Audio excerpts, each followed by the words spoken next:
Here's a new taste treat. The corn dog. Plump, juicy wieners are dipped in a thick, golden Southern-style corn batter that seals in all their freshness and flavor. If you like hot dogs, you'll love corn dogs. Everybody does. Try a corn dog with your favorite beverage. At the refreshment corner now. Corn dogs.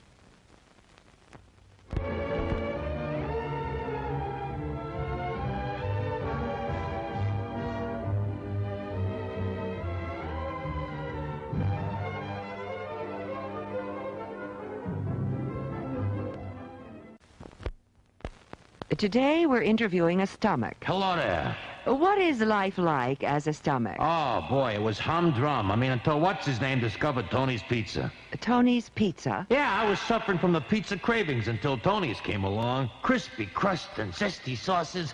Wow. And so now...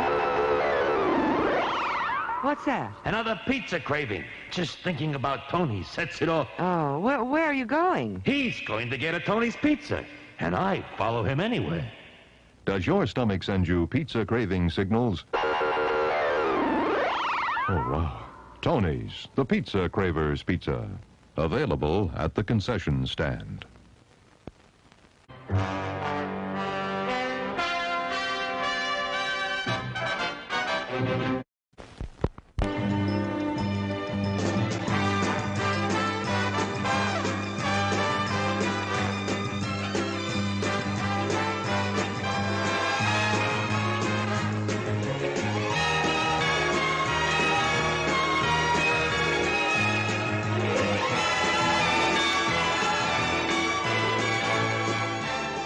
It's refreshment time, folks. Taste that beats the others cold. Pepsi pours it on. Taste that beats the others cold.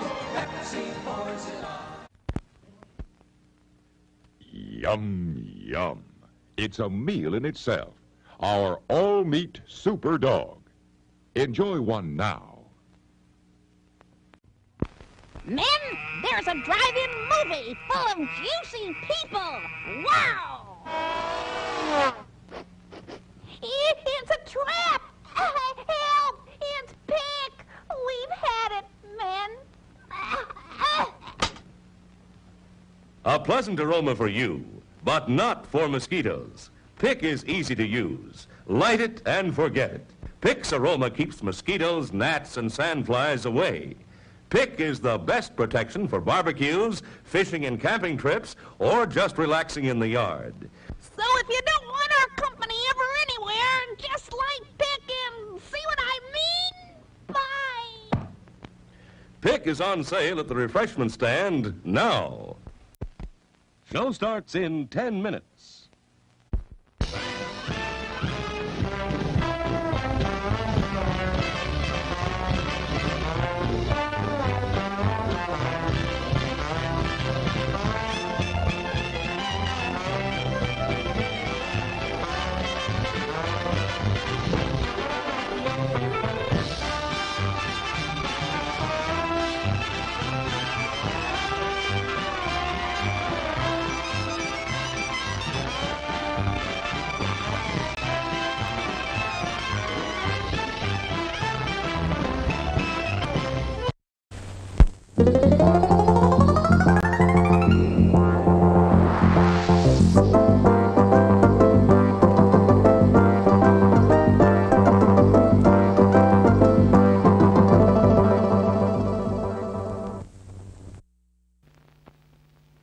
Let me just begin by saying that there are two sides to every story, and this is my side, the right one. I used to be anonymous, and nothing, a non-entity. Olive, that's your name, right? Yeah, we've had 9 classes together since kindergarten. So here it is, part 1. Do you want to go out with me? Brandon, just a couple hours ago, you told me you were gay. You said I should pretend to be straight. I didn't mean with me. I am tormented every day at school. Just one good imaginary fling. Which brings us to part 2. Was that Olive with Brandon? No, grunt and make it convincing. Oh. You ready for the grand finale? Yeah, what? Oh! Yeah! Thank you. What's up? I always thought that pretending to lose my virginity would be a little more special. Judy Blume should have prepared me for that. Brandon told me what you did for him. No, he told me the truth. I was just hoping that maybe you could do the same for me. So whether I liked it or not, I was open for business. 20% off to Bath & Body Works? Is that how much our imaginary trust meant to you?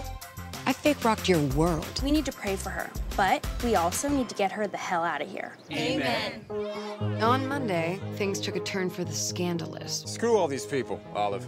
Ironically, we were studying the Scarlet Letter. This girl named Hester Prynne has an affair with the minister, is besmirched, and made to wear a red A for adulterer. Perhaps you should embroider a red A on your wardrobe. I'm not proud of this. I wanna hold them like they do in Texas, please. No judgment, but you kind of look like a stripper. Mom. A high-end stripper for governors or athletes. Is she the one everyone's talking about? Yes. I know exactly what you're doing. If I promise not to tell anyone, could I kiss you right now?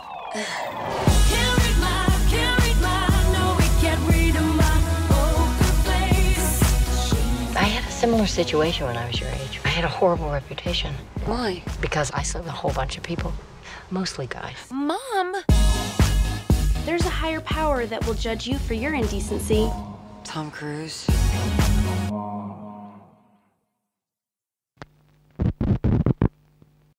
I love this woman. I love this woman, and I have to tell her. And if she laughs, she laughs. It makes it easier to bear. Feel any better if I asked you to the prom? His name's Blaine. He's so beautiful. Blaine? Oh, that's a major appliance. That's not a name. You won't regret it, no. Some girls, they don't forget it. Does he have strong lips? Strong lips.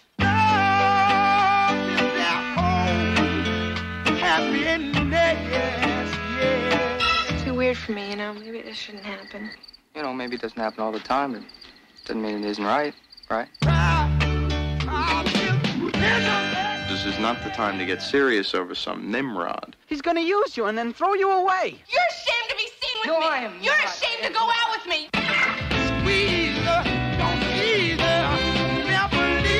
You like him, he likes you. What his friends think shouldn't make any difference. I just want to let them know that they didn't break me. Just don't write love songs like they used to. Oh.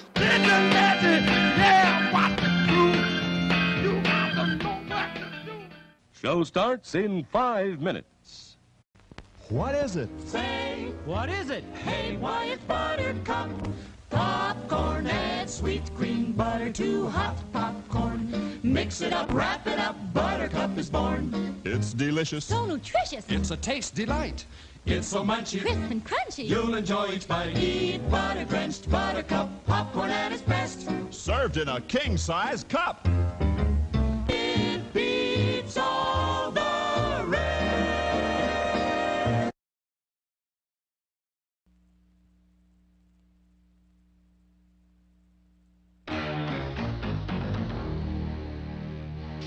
Does it ever feel like everyone's got more going than you do? Oops. That everyone is smart. So you're Al Myers' kid? Yes, I am.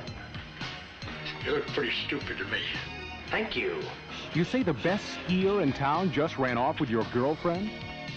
Even your younger brother does better than you do? And that nobody even cares? Beth broke up with me. Oh, that's nice. Well, you might be right. But remember one thing. I haven't even been to New York City. Nobody was ever better off dead. The truth is, I could outski you any day of the week. Oh, really? Yeah, you want a race? I'll take you on any day, sucker. Go that way, really fast. If something gets in your way, turn. All you need is guts. All right, now turn. I'm gonna race I'm gonna lose, and I'm gonna die, in that order. Go! And you'll never doubt yourself again. He's skiing on one ski! Better off dead. And that's a real shame when folks be throwing away a perfectly good white boy like that. An abnormal look at a normal teenager.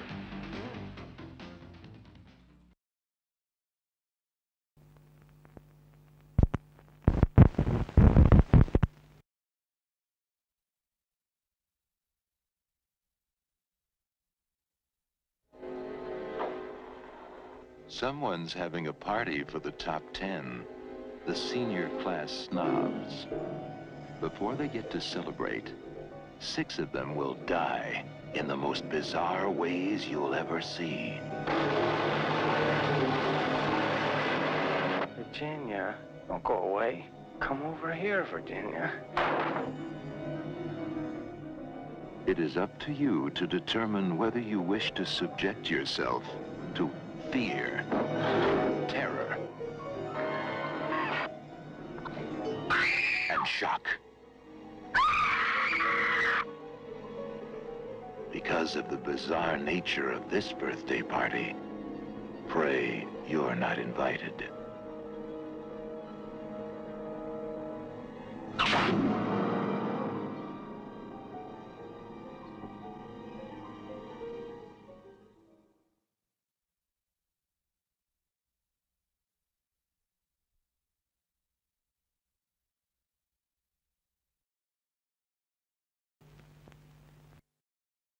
Today's inter-school chess club tournament has been canceled. Club members are asked to report to the library and play with themselves. This is Alex Gray. He's intelligent. He's athletic.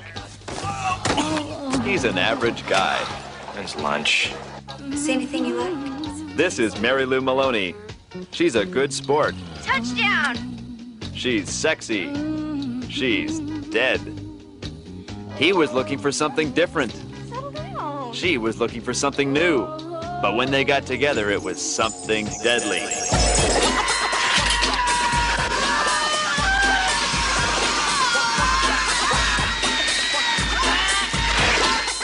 You really gotta stop killing people. Those kind of girls, you just fool around with them once, they turn on you, they rip your heart out, show it to you, then they dance all over it with their spike heels and ram it down your throat. Well, what about our relationship? What relationship? You killed him, I buried him in the football field. This is not your basic boy meets girl here. No, that's it, it's over. But even hell hath no fury like Mary Lou Maloney. And on prom night, Alex Gray will learn breaking up is hard to do. Prom Night 3, The Last Kiss, a romantic comedy from hell. Women.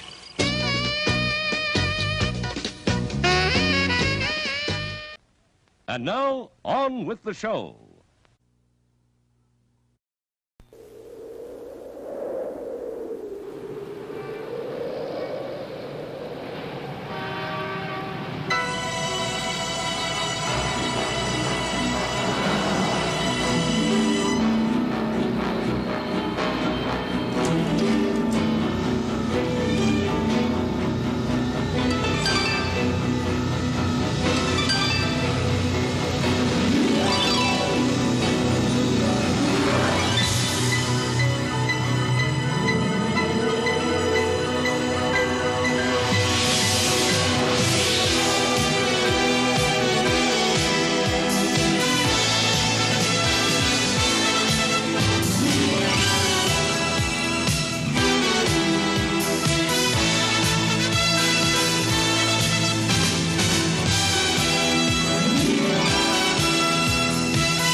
The following movie is rated R.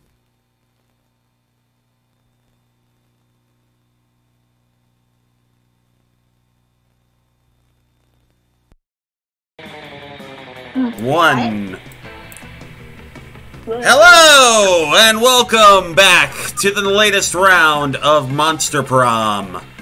I am joined by the usual gang of idiots and a new person. So let's introduce the gang. We've got Casey, aka Miss Nightmare. Hello, guys. I'm back. We've got Rosenthorn. Hey, my internet's finally fixed, so I can start streaming again. We've got Phoenix. Hello. I'm glad Rosen's internet's fixed. We got Jake. Fraggle, fraggle. That's all I have to say. Tonight we have Indecidian, aka my son Daniel. Say hello, son. And hello, and I'm not a turtle. I have no idea what that means. All right. Holly will be joining us later. It looks like she is not in the call right now, so... I'm here. Oh, you are here. I'm sorry. Holly is here. Yes. Everybody's favorite, fan favorite Holly. All right, so once again, it is time for Monster Prom. We are continuing our countdown. Next week, the second term DLC hits. We will see if I can actually, after some stuff clears from my bank account, we'll see if we can actually download that and add more insanity. But until then, all the insanity. Let's open up a couple of things really quick. Oh. All right. So we're going to go ahead and get started and see what new spores of madness we can get. Since there are more than 4 players of us, as usual, I will once again be sitting out and just running the game, acting as narrator, because he has not played before. Daniel will be getting getting a guaranteed slot. Casey will be playing. Have we decided who else is playing? We've got 2 more slots and 3 people. Oh, right. Jake volunteered to drop out. That's right. Okay. Yeah. So, Rosen and Phoenix will be playing. All right. So, let's go ahead and get started with Monster Prom. 4 players. Full game. Daniel... Yeah, we'll skip that. We've done that before. Daniel, pick your player. I'll take the Frank and Miss girl. She's so popular. You took Casey's favorite. She's my favorite. All right, what name do you want? Do you want one of the 2 default names, or do you want a different name?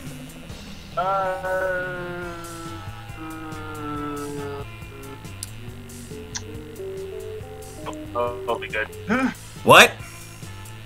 Go with the default name of Blue. I can't think of anything right now. All right, and as usual with this game, do you want Blue to be male, female, or non-binary? He, she, or... Actually, I do have a better name for her. Okay. Blue to Indy. Well, which one do you want? He, she, or they? Let's choose that first. I'm sorry? What was it? He? He. She. She. Female. Okay. Indy? Yeah, I-N-D-I. I-N-D-I. No. You actually type it. Okay. It's easy. All right, I'll be nice. Casey, which one do you want? I'll take I'll take my Shadow Boy. Okay. Name? Hey, I'm bad at this. Shit. Don't use your sword time. You say something. It's not the first time. Okay, this is gonna be something to spell out. Okay. N. N.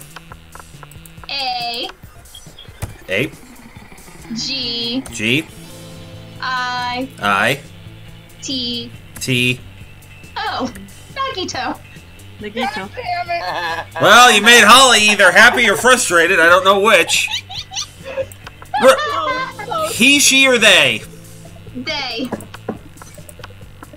Rosen, I assume you would like your zombie boy? Yes. What's his name this time? Oh, let's see. I've done Giorno, I've done Bruno, so Mista. M-I-S-T-A. Mista. Damn it. He, she, or they? He. Okay. Oh. You'll go through every JoJo character until there's none left. All right, Phoenix, you got the last slot. Yeah, it's fine.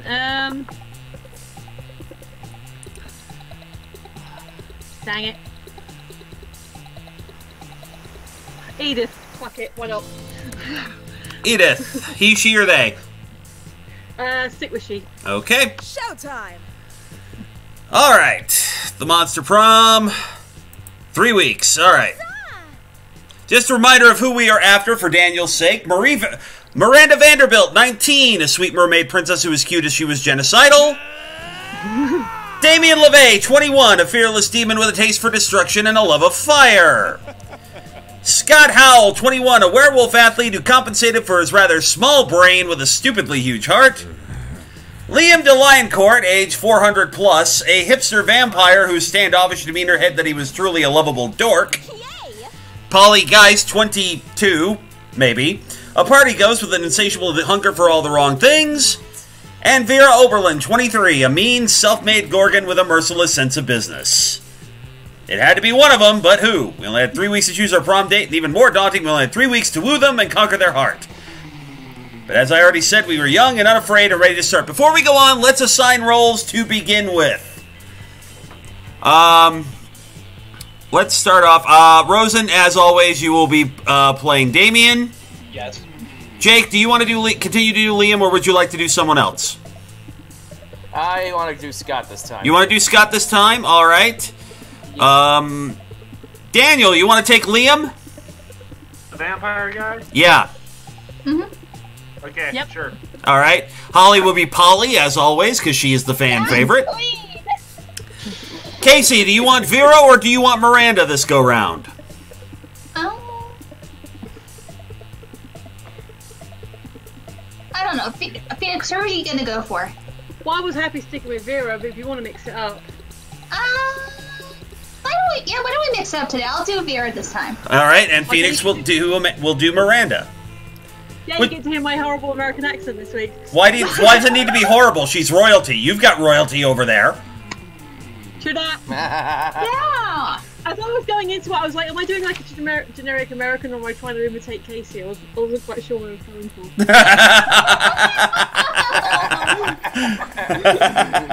Not a horrible way, Casey. Just, that's where I was going. No, it's fun. My voice sounds adorable for any adorable character. I get that. Oh, we got a new person, Alyssa for Life. Welcome. Hello, Alyssa. And we also have a Professor Detective. Hello there, Professor. Yep. And Jeff is here too. And Jeff. Yay. All right, welcome to Monster Prom, stupidest pop quiz ever. All minds are rotten, but they're rotten in so many different ways. Worry no more. We're now using our PhD in bullshit to diagnose what kind of deviant sicko you are. Monster Prom, stupidest pop quiz ever, trademark, will throw a bunch of absurd questions at you and turn your answers into your character's stats. This way, each of you will start by having stats that better reflect your true selves. Let's start. Which god do you pray to each night before sleeping? Praying is kind of lame. I have a group text set up with some of the deities, Dionysius, Bastet, Loki, coolest cats in town. Praying is for fools. I took compromising pics of a god molesting a tree, and now I blackmail him for whatever I want. A lot more effective. Or, I pray to all kinds of gods. I have this business where people pay me to deliver their prayers every night. I even started to look for a Chinese factory to outsource the prayers. Daniel, which one best reflects you? I'll go with number 3. Number 3. Okay. I like the accent you did, Daniel. Let's see. All right. Casey, you're up. I'll take the second one. Second one. Rosen.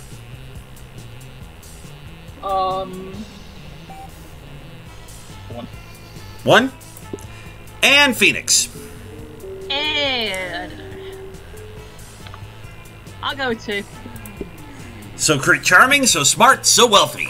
I love our chats like, hey, who fuck do we want to go through? Cthulhu or Nyarlathotep? The crawling chaos? Democracy is just broken. What would be the best way of choosing the leaders of modern society? You put all the candidates in an empty room with a wild grizzly bear. Whoever kills the bear should be our president. If everyone dies, then it's obvious. The bear should be our president. Whoever can play the most heartbreaking violin solo wins, or we create a reality show called America's Next Top President, where the candidates compete in all kinds of physical and mental challenges. Voter turnout would increase, and we would turn a profit on it. Daniel! Nice. I gotta go with the bear. The bear.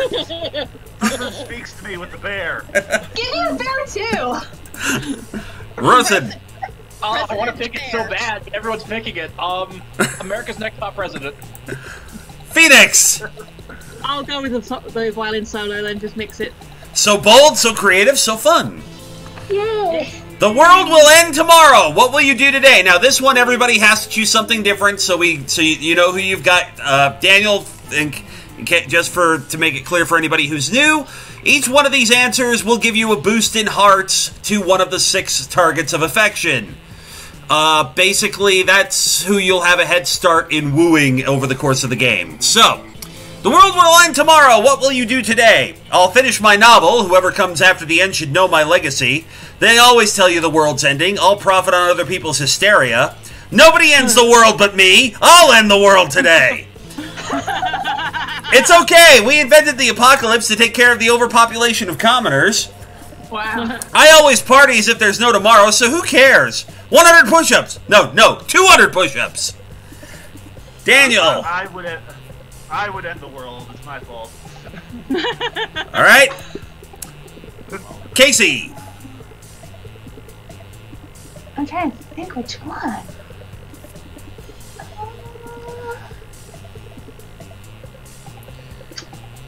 Actually, I think I might go with the second one, the Prophet with Hysteria. Okay. Rosen.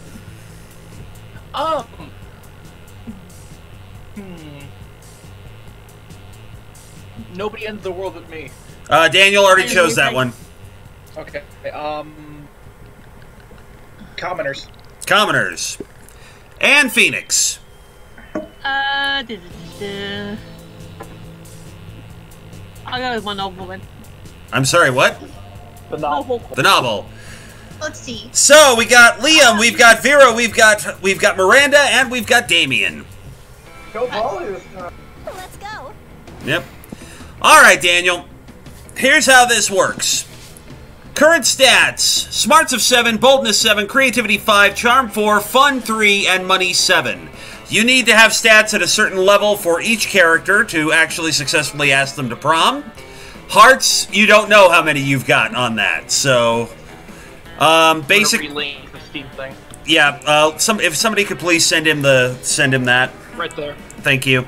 There's a guide that we just put in the chat for you, Daniel, so you can look that up. All right, there's various hidden endings that can show up as well.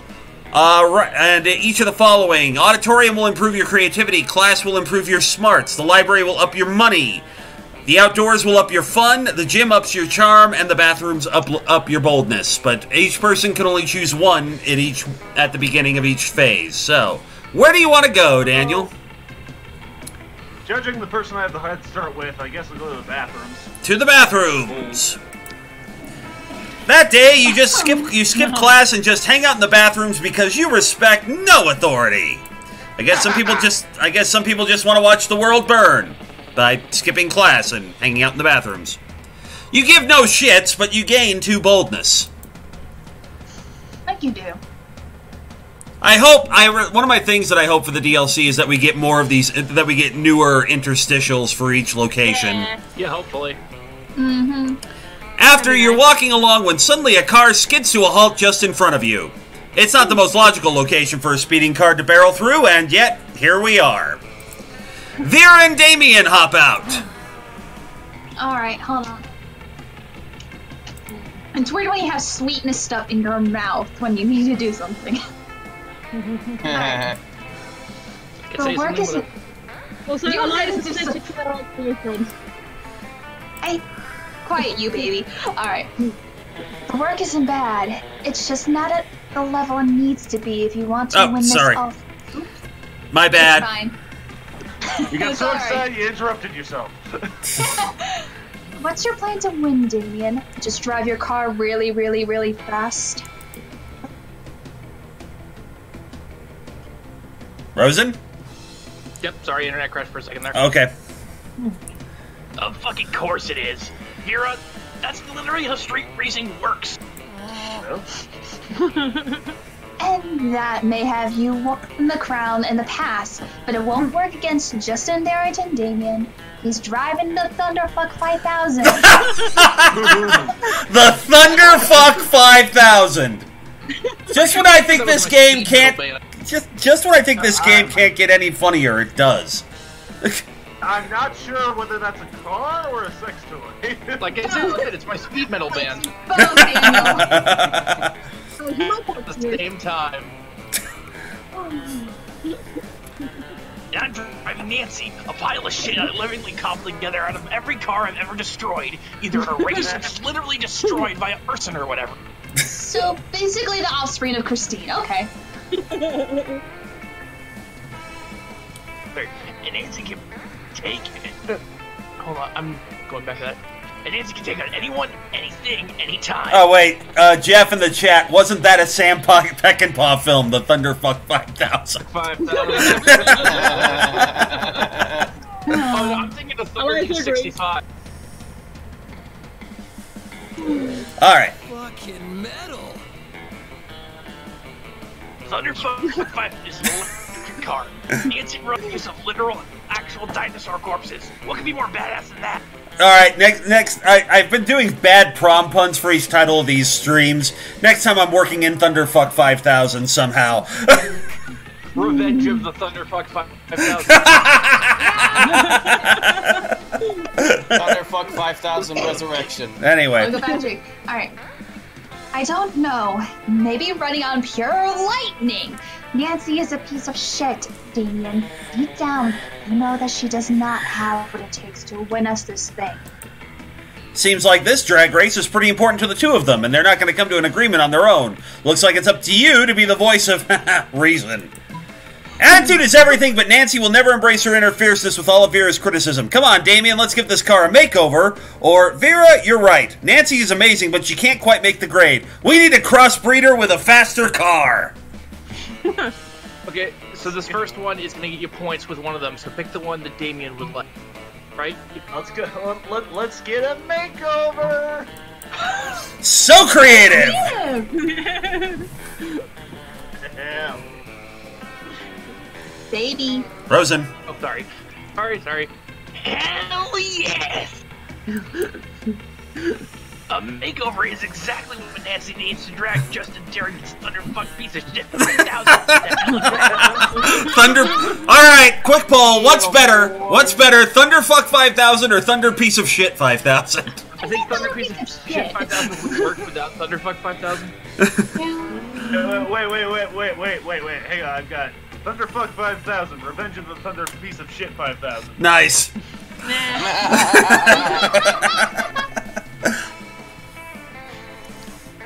You're up, Rosen. After all, the key to winning any drag race is cars, uniqueness, nerve, and tire tread. Yeah. I'm not 100% sure that there's a direct correlation between a car's attitude and speed. But I do know that I'm fierce as hell, always look amazing, and do tend to get whatever I want, whenever I want. Alyssa has a vote for the Thunder Piece of Shit 5000, by the way. Yeah. Alyssa. So you may well be onto something. Excuse me, sorry. The three of you get to working to get the cars Luke beat for the gods. Whatever the fuck that means. I'm old. It's good. God. I'm young and even I don't get that. By the time you finish buffing the exterior, painting flames on the sides, vacuuming the seats, and adding false eyelashes, Nancy is looking incredible. Obviously, what will win us the race is the false eyelashes. They provide extra aerodynamicness. This is the ultimate race car. The Thunderfuck 5000 can suck my dick. The Thunderfuck 5000 can suck my dick. Damien LeVay, 2019. 19. Yeah, there you go. We're in the future now. Yeah. It can, actually. That's one of the improvements made from the Thunderfuck 4000, which can only give mediocre hand jobs.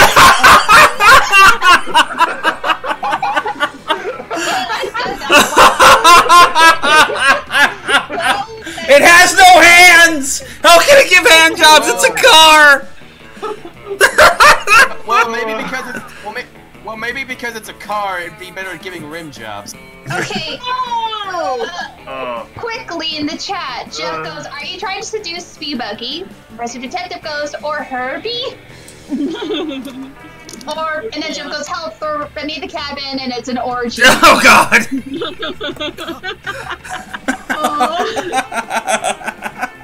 Welcome to Monster Prom, Daniel. Brings out our worst selves. Rosen. Who cares, Vera? Stop offstaging me and Nancy. This is our big moment, and we've got this race in the bed. You're right, Damien. Good luck, and don't fuck it up. Damien gets back into the newly refurbished car and shoots you the sultry wink of a man who knows his car is about to destroy a race and look flawless doing it. You gain 2 fun, 1 charm, and a whole bundle of charisma, uniqueness, nerve, and talent, which, as awesome as they are, still aren't stats in this game. Alright, Casey, Smarts 9, Boldness 7, Creativity 5, Charm 5, Fun 2, Money 5. I'm gonna boost my fun up, so take me to outdoors. That day during recess, you start a half-hour rave that goes full crazy. You have no idea how it escalates so much, but at one point there's like 300 people. Someone summons demons from a nightmare dimension. The consequences might distort the fabric of reality itself, but who cares? It's a rad party. You gain 2 fun. Later, you come across Damien and Vera in the hallway, nonchalantly holding a locker shut with all their strength. The locker has a sign on it that says, "Nothing to see here," and is screaming. Oh no. Oh boy. Loud noises. Shut the hell up. Adorable, fluffy little Fluffy. You see, we're spending quality time with our new pet. Isn't that right, Damien? From somewhere within the locker, you hear, "I can't prepare anything!" before Damien kicks the door. Yeah, that's right. Adorable. Quiet Fluffy, who's going to stay quiet if he knows what's good for him. You know, I don't really have a great track record with pets. I had some mice for half a day, but my hair ate all of them. True admit, she and our new pet died before we received the true joy of pet ownership. Dear Damien. Yes, exactly. The sweet, sweet fake account filling, filthy rich making joy of pet ownership. They got a human in there? Surely you have lots of knowledge about pet care, so why not share some of it? You know what pets love? Hardcore death metal all the time to drown out their noises. Or, if you love something, set it free. Just implant a tracking device first. I see the death metal. No, wait, that's Damien. Oh, my man. No! I don't care if it's your man. I just want the girl. I want Vera. Then go with the tracking device. I'm going with smart. But either way, I need a decision. Fine, I'll do the tracking device. Oh. So smart. Oh. Okay, that worked then. Damn it. Alright. Now there's a scheme I can get behind, in front of, and all over. That didn't sound vaguely sexual. Okay.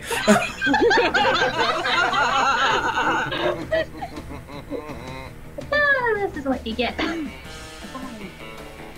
If our beloved pet believes he has his freedom, we'll stop struggling so much. He'll stop struggling so much. Frozen. Oh, sorry.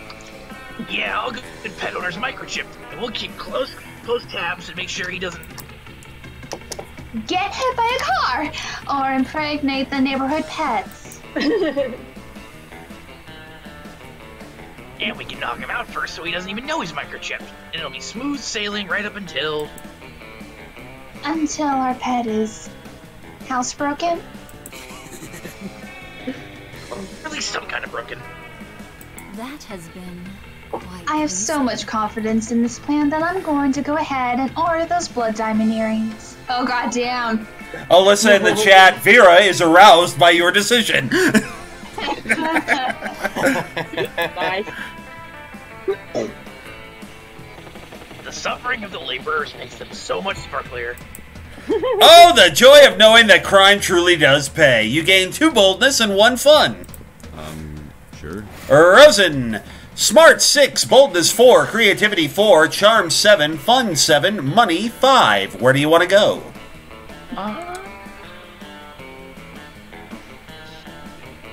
Money. Money? To the library! That day you spend some time in the library's PCs mining some bitcoins. This is supposed to have something to do with solving algorithms and the rise of cryptocurrency, but you guess that nobody has any actual fucking idea how it really works. Anyway, you gain 2 bitcoins, which is equal to $2 million! Which unfortunately is equal to 2 monster dollars, so 2 money. At least you tried. Without meaning to, you find yourself in conversation with Polly and Miranda, comparing the apps on your phones. There's Polly. Hey. Ooh, what you got, Mary? What you got? Well, I have this game, Misunderstanding of Mobs. I'm not entirely sure how to play. I think winning, so that's nice. Aww. I've also got Scepter, which is like Uber for preserve. Scepter, yeah. Which is like Uber for preserves instead of cars. How majestic. And Burner, which is kind of kinder, but silverware, you know. I like my apps elegant and majestic. That's pretty cool.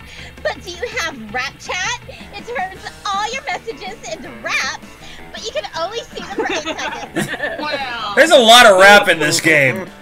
Mm-hmm. Wow. What about you, mister? What apps do you have? Yeah, Impress us with something rad. Tiger, an app that can make tigers appear anywhere. There's nothing as majestic as a tiger. Or, not much, just this one app I made that turns my phone into a rad car. Tiger. So charming. Oh my! I had a swimming with myriad use of such an app. Our royal zoo has been tigerless ever since all the tigers drowned in their underwater cages, which was immediately. Oh my god, no! Alright, somebody keep the tally going. This is the number of times that we're keeping tally of how often Casey gets horrified by the game. Keep on it, chat. Keep on it. We have been looking for a way to replenish our supply ever since.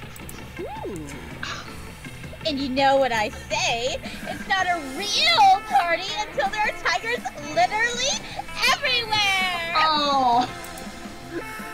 Well, we know who Polly's favorite Disney villain was. Is that so? How many real parties have you been to then, Polly? None yet. Miranda purchases the app and a bunch of raw meat while ordering new cages for her family zoo. Polly asks if she can borrow a tiger or 2 for her next party. What could go wrong? You gain 2 fun and 1 charm. Let's do this. Phoenix, you're up. Smart. Who am I chasing? You were chasing.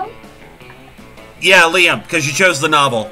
So, smarts 9, boldness 4, creativity 7, charm 4, fun 4, and money 5. So I need like smarts and creativity for them, don't I? Both of which are available. I'll go to the classroom. Right. Okay, quickly, Professor Tidrick goes, one grid of horror. And then Alyssa immediately puts his standard size of reference, and I thank you for that. I don't understand what that is. It's Thomas Sanders. I don't know who that is. He's a YouTuber. He was a Viner. He does like a lot of little short bits where he just like makes fun of. He hangs out with a lot of voice actors. Okay. Oh. All right. That day, you listen to your elders and learn valuable lessons. Sometimes, after all the monster nonsense and the dating gimmicks, you forget that class is supposed to be the primary activity at this high school. You gain 2 smarts. Woo. You notice Miranda trying to put a smile on Liam's face. This ought to be good. Hang on. I simply do not understand how you can be so gloomy all the time when the world is so full of wonder and magic. Oh god damn, that's Music Kid. I guess I'm just not part of the Everything is Beautiful club. Good voice. Good voice. The Everything is Beautiful club? Is that a secret club? That's... Oh yeah, totally. I want to join! I want to join! How can I join? Oh. Liam seems totally sexily disinterested in continuing this gag, but you have no such reservations. You tell her, you're in luck. I just happen to have the membership paperwork right here. Magic is real. Or it's super easy to join. All you have to do is eat a bunch of cotton candy and crap out a unicorn, simpleton. What? Crap out of unicorn. Oh god damn. Wow. Shame. Wow. Oh. You're going after Liam, remember? So it has to be the unicorn, won't it? Yep. Yep. So smart. Really? That's exactly what the bullshit fairy told me when we were playing checkers the other night.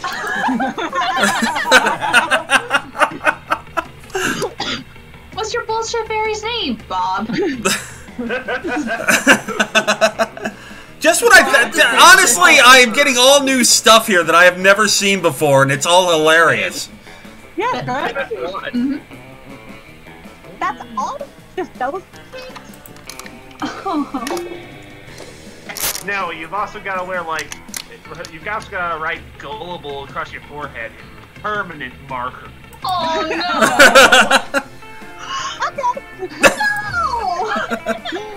No! Seriously? But Miranda's already gone. When you see the next day, she's leading a unicorn and smiling from ear to ear. Wow. She proved that. I did it! Everything is beautiful. Again!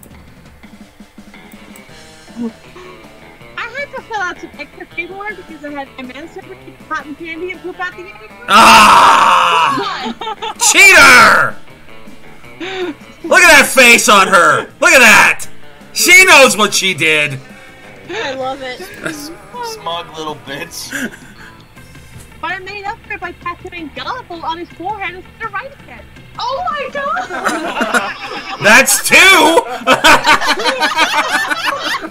Bad it is, she can come up with something 100 times worse.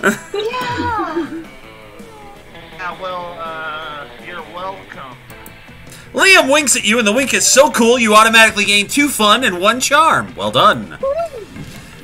Turn right places! Everybody chooses an object. Say your choice out loud to the rest of the players before clicking. Daniel! A popsicle stick.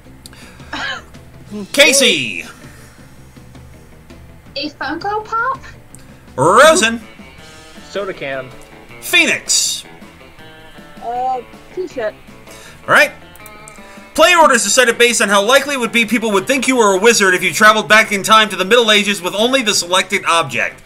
As I'm running the game, I will make the decision. So we had a popsicle stick, a Funko Pop. What did you say, Rosen? Soda can. Soda can and T-shirt. a T-shirt. Alright, well, you know what? Yeah, I'm going to give it to Casey first, because they would think, my God! The wizard hath shrunk that small person! Hath a gnome! Hath a gnome trophy! Rosen gets second, because just if we assume the soda can is full, it's like, the wizard hath opened up this strange shining stone and derived sustenance from it.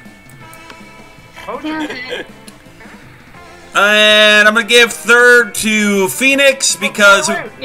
All right, make your case. If you want to make the case, Daniel, go ahead. I will make the case. You can use the popsicle stick as a magic wand. That doesn't work. Sorcery. No, that doesn't work in of itself because they'll have trees. You can just, whip that stick. Yep. Sorry, Daniel. Sorry, Daniel. The T-shirt wins for sheer stylistic choice. All right, so it's lunch. This is your chance to woo more people, raise some stats, and from here on out, Daniel, just so you know, down here, little cat girl is the shop. She will show up at random locations, and if she's at the shop, you can't boost your stats for that. So you can purchase items that can increase a certain stat, or activate an event if you want to so choose. That's up to you. So, Daniel, oh nope, Casey, you're up first. Where are you going? You're after. Yeah. I'm after Vera, but Liam's also there. Phoenix is going after him. There you go, Nico. You know what? I want to boost my stats. So take me to the Coven. The Coven. Who wants to voice the Coven? Actually, I don't have a character yet. I'll voice the Coven. Cool. Alright. You're enjoying your meal in peace when you hear the unmistakable sound of 3 throats clearing. Ahem. Ahem. Ahem. Yes, hello. As you know, it is customary for Benevolent Witch Coven to have, as an ally, a malevolent creature of some sort. And since Liam has apparently decided he's too cool for us now, I mean, because of your incredible resume and good looks, we've decided to accept you on a trial basis as our supernatural companion for one adventure. Adventure not to exceed 3 episodes or eclipse the main plot arc. As a consideration for your willing participation, we'll even allow you your choice of adventures. 3 episodes? You can knock out one of these adventures by the end of lunch and it actually sounds fun. The Coven gives you 2 options. Stop the crime ghost who's been taking over children's bodies and using them to rob banks. You have a never-before-seen plan. Or take on the greatest villain of them all, income inequality. I'm trying to figure out which one's money again. I think it's the second one that is incomes. That sounds like money. Okay. It turns out income inequality is the name of a giant goblin made of money that's been terrorizing the city. Yes, it was money! You attack it in the only way... Casey streamed the other night. You attack it in the only way you know how. Stealing. It's working! All that money you stole was load-bearing. The goblin is going to collapse. Yep, that was totally your plan. You definitely weren't just stealing the money because you wanted money. Yeah. Excellent! The day is saved once again thanks to the Coven and our faithful sidekick, Nagito. Just sounds so wrong. It turns out the best way to defeat income inequality is by robbing from the rich and giving to yourself. You gain 4 money. Sure. Rosen. Alright. Take me to, who am I going after again? You're going after Miranda. Miranda. Take me to Miranda then. Alright. Which means you just screwed over her Daniel. Well done. As usual, Miranda sits before her immaculate array of carefully arranged silverware. Damien, predictably, is examining her biggest knife.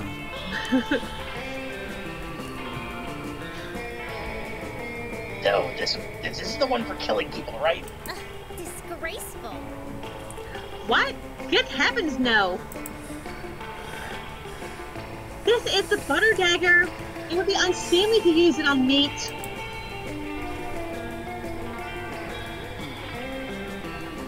Instead of what then? Am I supposed to use this looking knife to...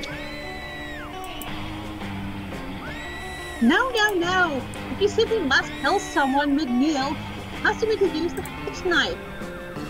This is a miracle court silverware after all. Meh, folks. That tiny thing? I might as well wait for my victim to die of old age. That's usually how it's done in my kingdom, yes. And or poison. This is ridiculous. You there. Which knife would you use to kill a guy? And don't say the fish knife. The fish knife. Or a spoon. What, you need blades to kill people? The fish knife. I said that. Listen. I'll show you which knife is used for murder.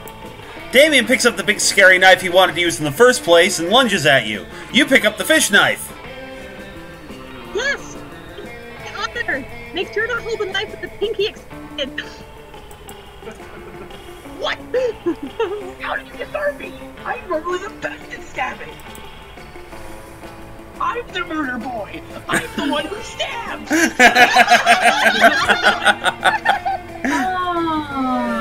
And vengeance. I am the knife. I am the one who stabs. Stab. I think that line was bad in the given line. I said it. Oh, I didn't hear you. Sorry. Okay. One must never doubt a princess in matters of silverware, my dear. Miranda is so impressed with your prowess in combat and silverware, she awards you her napkin as a token. Let's do this. All right, where to? Take me to Liam, please. You take your seat beside arguably the two coolest monsters in all of Spooky High. Here's hoping you can keep up with them.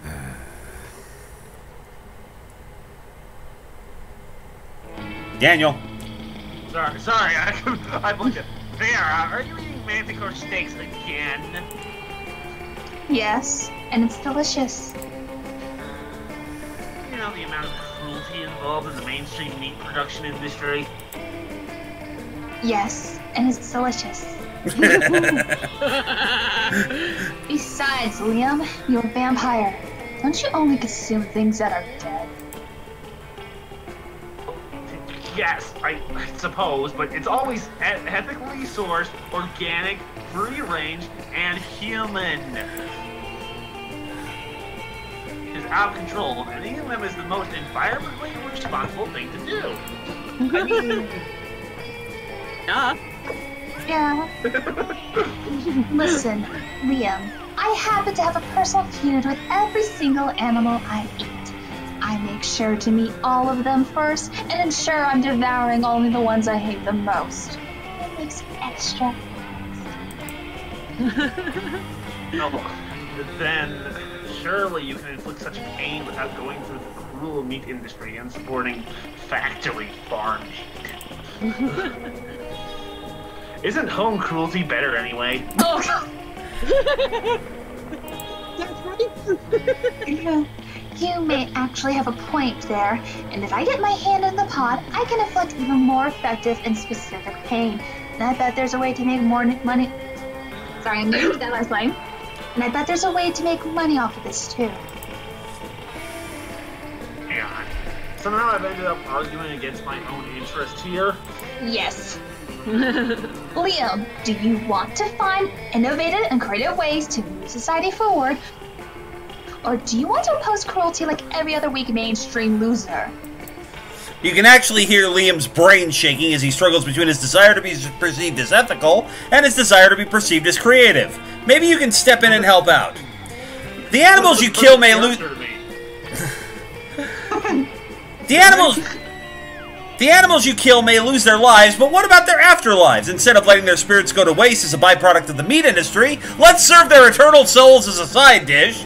Or, Liam, animals are already suffering from ignorance. If Vera wanted to increase their pain, the best thing we can do is teach them the concept of death, so they really fear their fate. Let's educate cattle on metaphysics. You know, by this logic, the only ethically sound vampire is Count Duckula. Well, yeah. Which one do you want, Phoenix? I don't know which one's more Liam. I think Liam teaching them about death would be bad, so...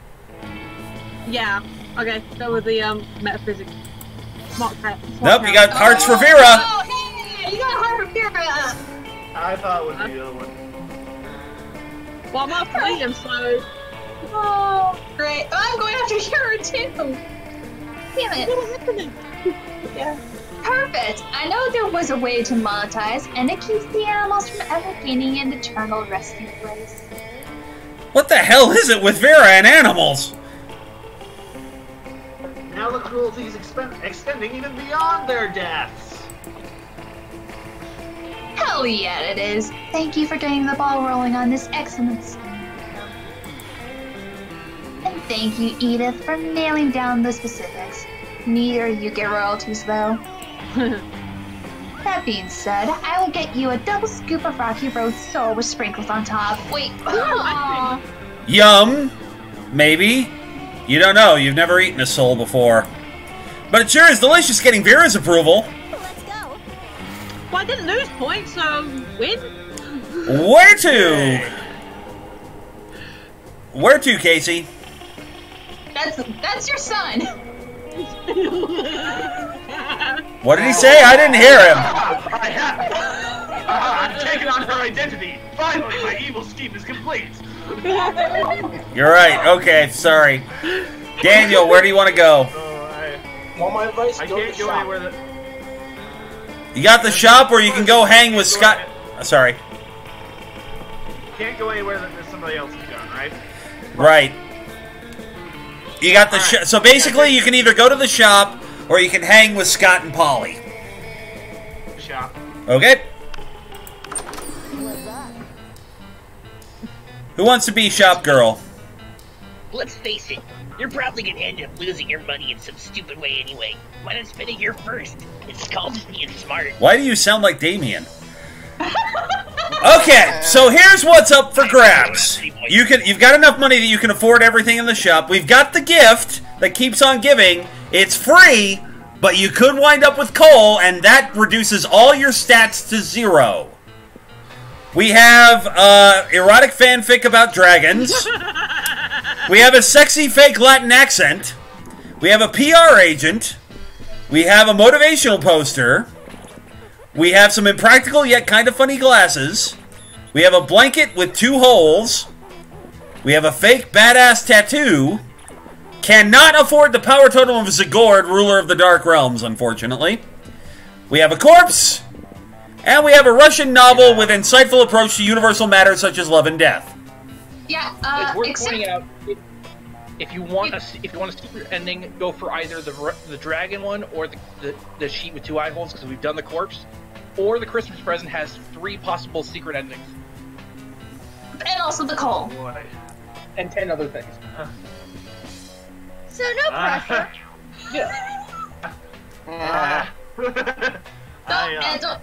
Yeah, I can say that the cassette is charm.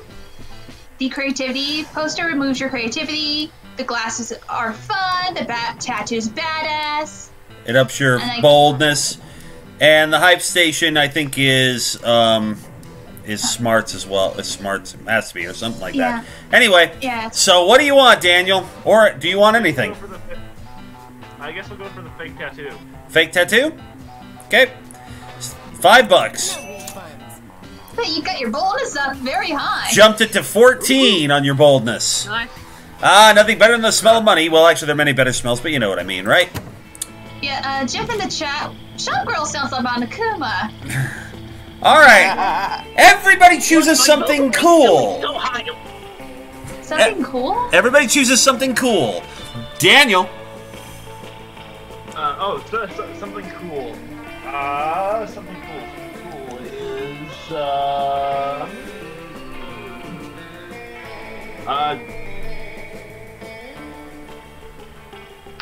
Anytime. He said scissor blade. Oh, scissor blade. Okay, I didn't hear you. I'm sorry. Of course you did. Yes, he has the scissor blade from Kill la Kill on his wall. Casey. Kingdom Hearts 3. Rosen. I was considering saying that. Yeah, I was gonna say that. What'd you say, Rosen? Like I said, Casey took mine, so let me think. Oh, okay.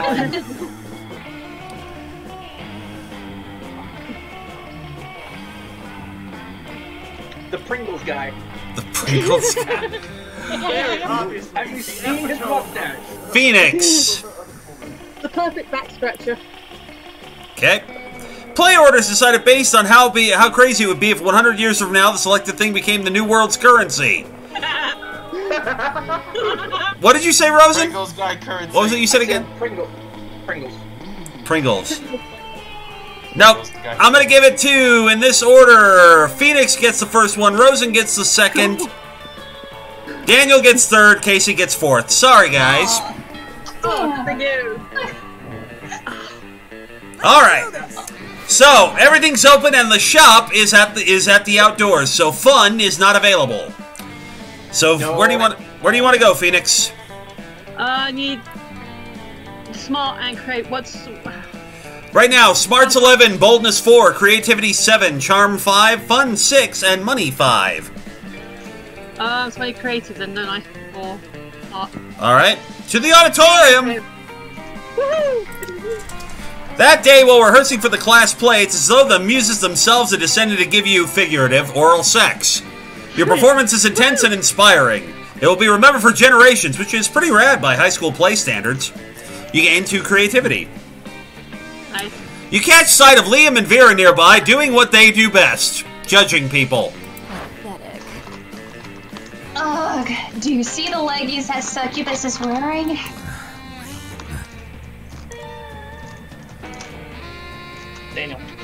Daniel. Sorry, I was distracted. I'm here. How could I not? They're about as subtle as the Didactic.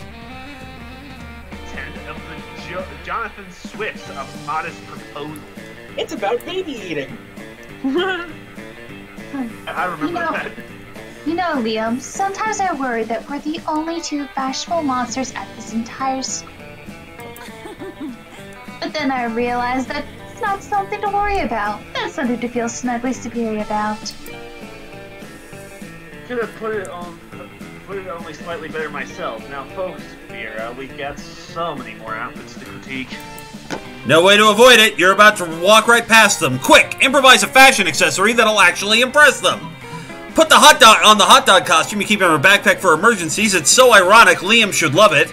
Or strip naked, then tell him you're wearing fabric that only cool people can see. Vera's all about being cool. I'm after Liam, so hot dog. So fun! It was fun! Yay! Liam and Vera watch as you carefully and deliberately change into your hot dog costume, then walk past them.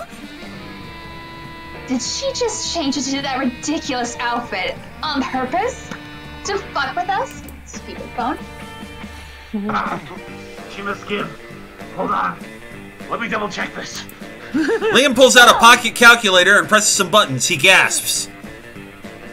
-5. Fox. I didn't know it was even possible to give that to you, Fox.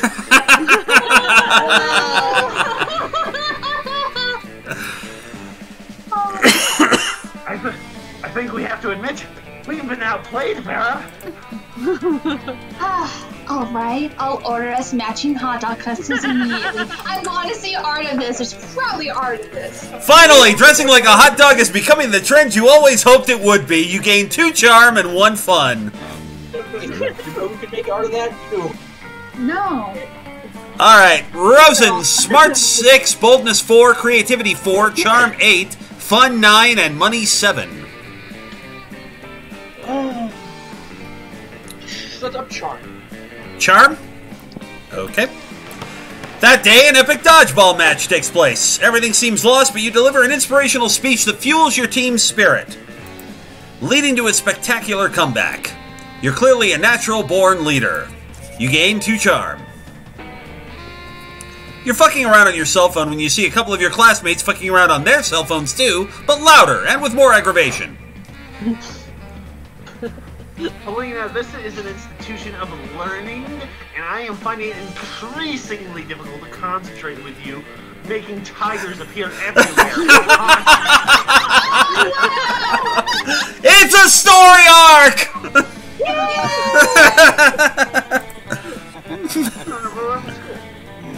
Yeah, it's simply abhorrent the amount of money you are funneling into Tiger. When an app advertises itself as free, but then gets you addicted and causes you to end up paying more and more money, minus 99 monies at a time, that's just awesome. What about the weak-willed? And I love explaining the weak-willed, but I prefer when you do it with me. What's so special about Tiger anyway that you're blowing all your money on it rather than investing in our schemes? Where to even begin? The premium features are dope, as fuck. You can design the stripes on your tiger, pick custom colors, pick whisker size and strength. You can find out whether or not a tiger has snooped or liked your profile and what pictures its favorite is. It has no thumbs! It's all just that leg. I mean, don't get me wrong, it's not that I necessarily want to date a literal, actual tiger. I just want to know if the literal, actual tigers want to date me, as they should.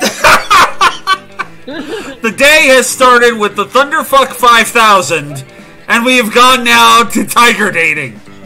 I love this game. And for some reason, Professor Dick is running out like penguins. Name something cool. Penguins.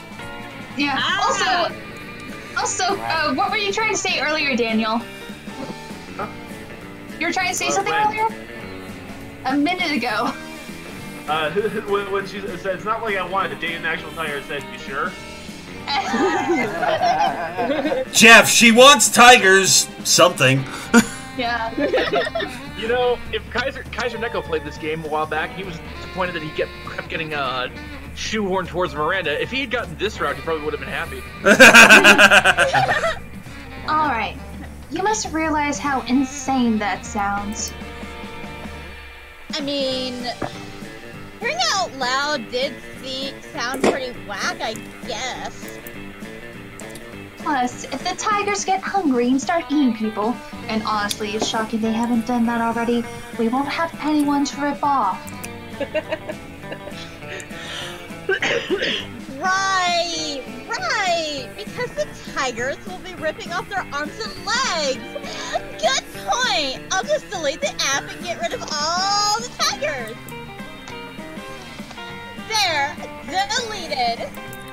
And yet, there! Tigers! Here! Tigers! Everywhere! Tigers!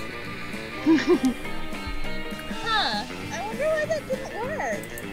Maybe because getting rid of downloadable content on the phone in no way destroys living flesh and blood beings in the real world? But you know what might actually work? For every tiger in the school, release 3 anteaters, the natural enemy of tigers, as everyone knows, or have Coach talk to them. He's a tiger, right? Or like a tiger adjacent something? Right! You're not he's pretty much, yeah. So, yeah, you're not. This is something else going on. This is none of your particular. Which one did you say, Rosen? I'm sorry. Oh, this is me. Yeah, it's you. Oh, Coach. Coach. So charming. It worked. Yay! Excellent idea, though there are many areas in which I would not trust the opinion of a mere athlete. Communication with their own is one to which even I must happily defer. Yeah, what he said! Oh, Coach! You rang, my wonderful, eager-eyed educatees? Tonight, the part of Coach will be played by Freddy Krueger. Why do I want to clear my throat? Yeah. Someone, we have no idea who, just someone, made a whole butt-ton. Language, Paulina. Honey, that does sound like Freddy Krueger. Welcome to primetime, bitch. Jeff in the chat. Hey guys, you're making us all look bad. Oh, I really want to say that as well the prize type, it's just it's fortunate. Sorry, Coach. She means there's an abundance of tigers roaming around the school. Tigers here? Oh my god. Still you, Rosen. Oh. Why? How did you know that I was looking to recruit for my new all-tiger synchronized skating team? What? has 4 tigers! We didn't, Oh, by the way, that's 3! Aww, damn it! I expect you to be so grateful. All we really wanted was satisfaction of a job well done. And also 10% revenue on all memorabilia merchandising once the season kicks off. That sounds more than fair. Let's go tell these tigers all about the joys of synchronized skating. You follow Coach around the school as he approaches each and every tiger to recruit them one by one. Some people say that by forming a synchronized skating team, literal actual tigers is more work than it's worth because you're automatically doubling the amount of limbs that need to be in sync. But I say those people are weak and have never tried teaching tigers how to synchronize skate. Neither have I, but I think I'm more than up for it. Yay. Yay, enthusiasm! Plus, think of all the joys that come with ice skating. Bunions, freezing toes, split toenails, hip and knee problems. All of those can be yours for free. Call 1-800-TIGER. Yeah! Well, not for free, because you have to buy your equipment and pay to spend time with the ice and all that, and you get to win trophies. Whoa, did all the tigers sign up? No idea the tigers cared so deeply for trophies. And quickly, percentage 3 cringe of horror. God. Will we get more than on Rosen's stream of Donut County? I don't know. but hey, we're still waiting for you to upload that. Oh yeah, I should. Well, now I can because my internet's better. You're lying, Casey. I know. Then you must not pay much attention to Coach.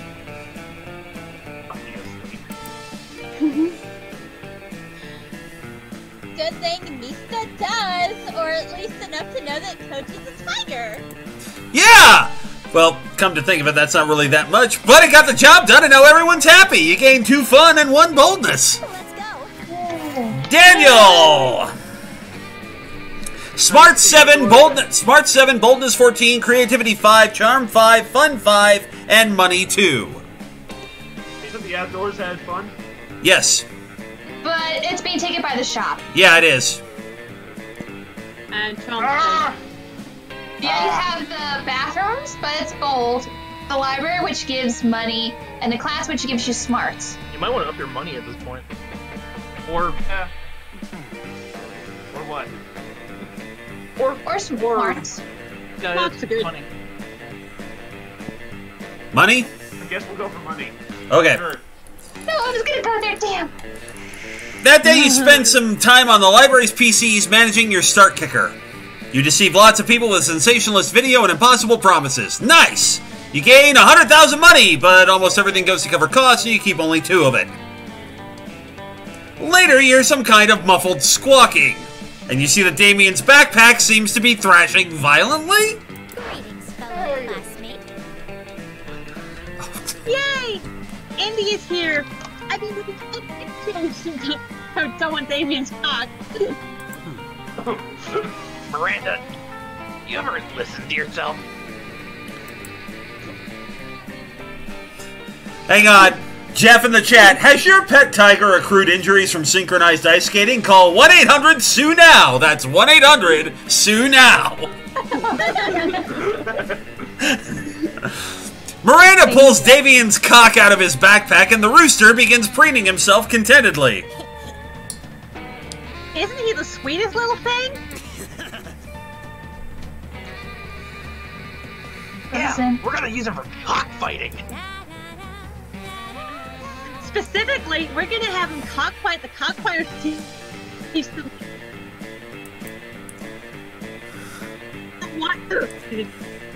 About why you shouldn't make cocks cockfight. Now we just gotta find a way to make sure that our cock wins the anti-cockfighting cockfight.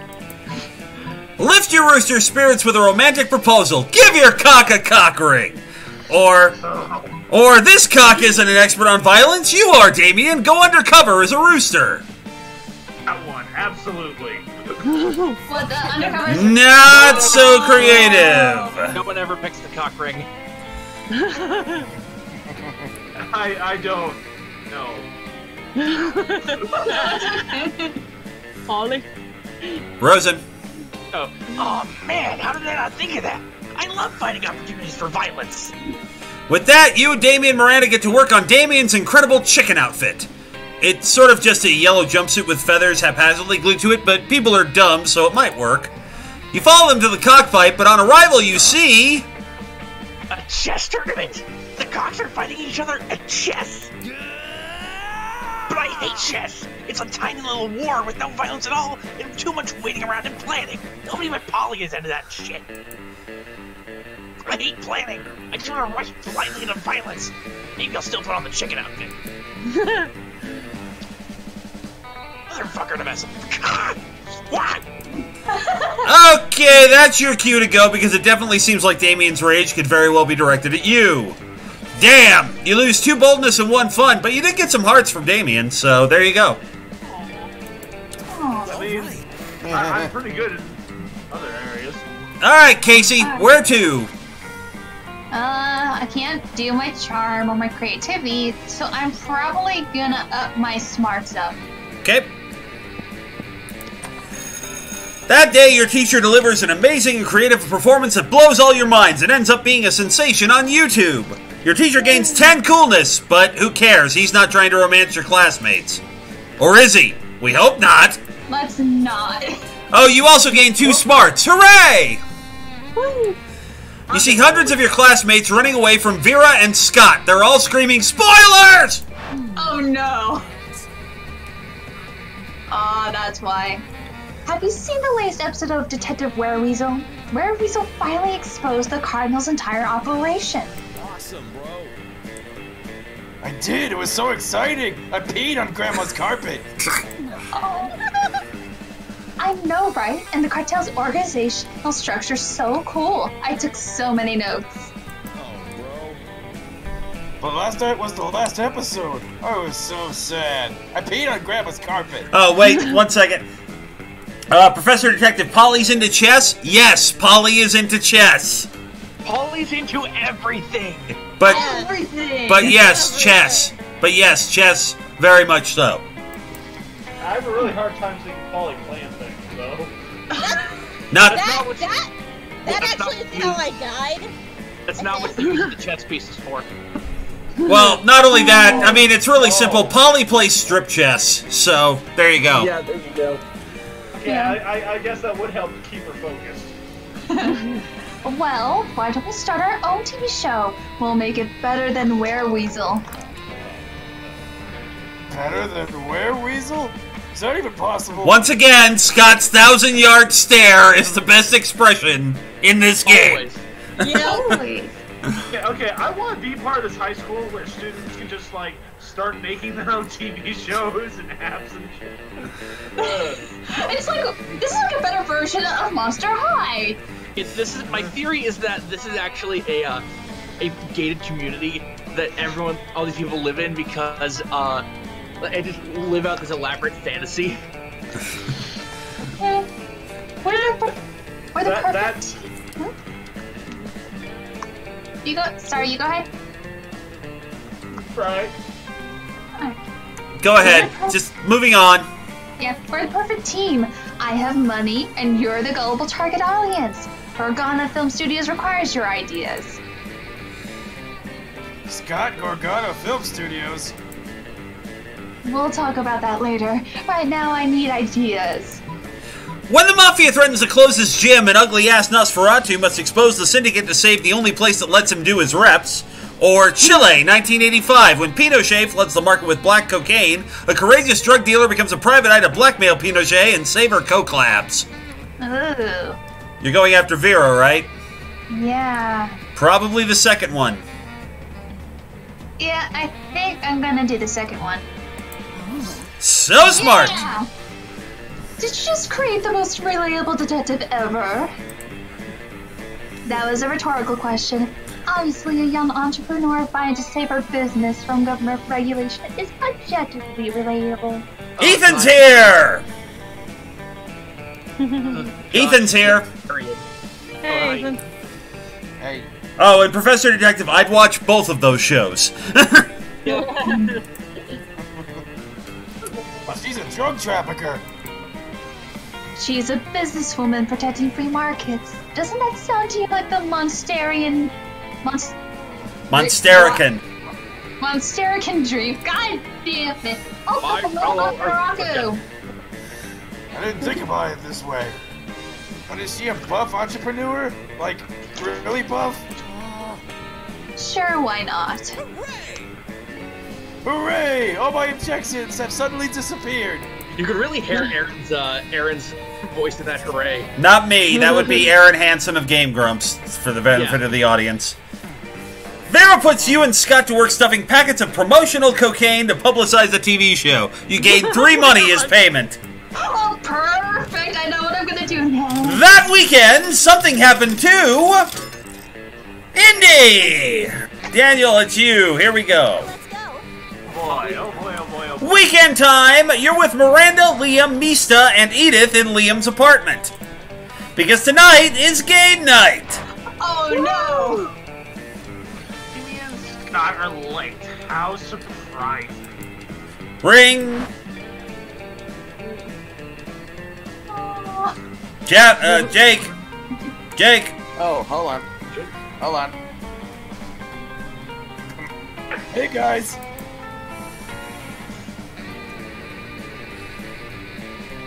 Frozen. Sorry. Thing's loading. We brought a friend. We hope it's okay, Liam. She's totally cool into board games. Her name's Olga. Do realize we can see that that's just a huge owl bear poorly disguised as a high schooler, right?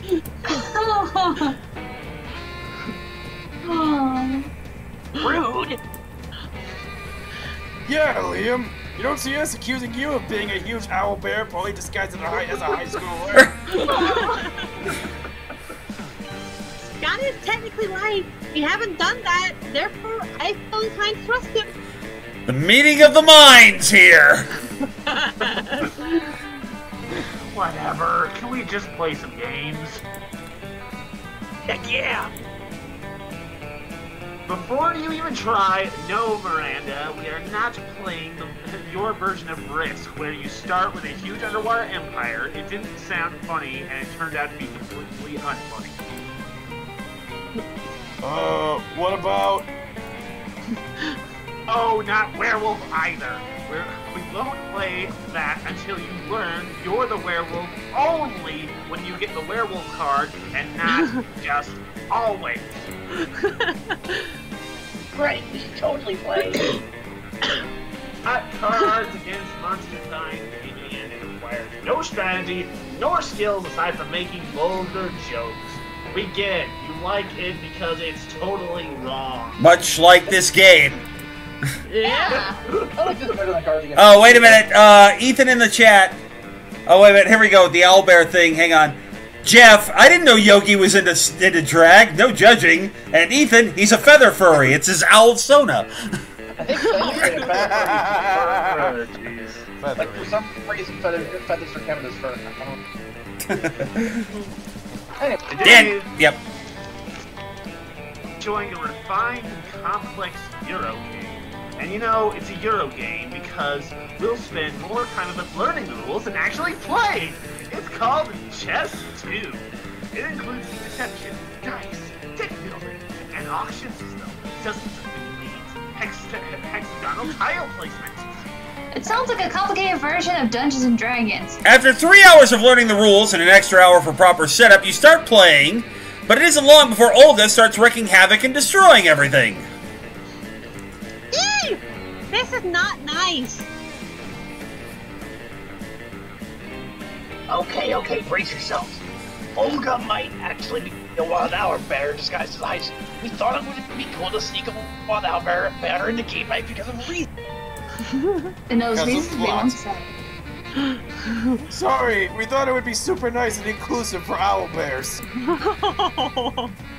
Apartment! My beautiful, minimalistically decorated apartment is being destroyed. Also, she is somehow winning? She is! You need to save game night, but how will you subdue a wild owlbear? The only logical way seems to be by beating her at chess too, but she's kind of super good at it. It will take 2 proficient tabletop gamers to beat the owlbear. You know you kick ass, but which of your friends is also amazing at tabletop games? Mista's the best at games. He plays Russian Pictionary once a month, and if he's still alive, that can only mean he always wins. Russian Pictionary, and if he's still alive. Oh, God! That's just terrifying. Edith is a legend among board game players. She's one of the 3 survivors of the Monopoly Game Night of '98, which escalated from a technicality on a dice roll to one of our saddest national tragedies with victims in the 2 digits. The ironic thing is I hate Monopoly. Alright, so basically you're going to boost your own stats and somebody else's. So who do you want to give it to, Rosen or Phoenix?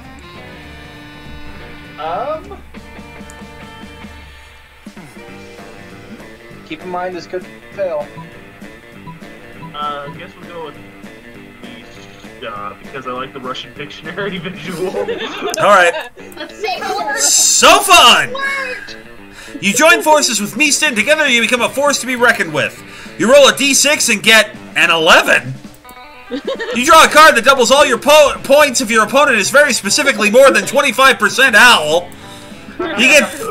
You get 3 trivia answers right, even though there weren't any trivia questions.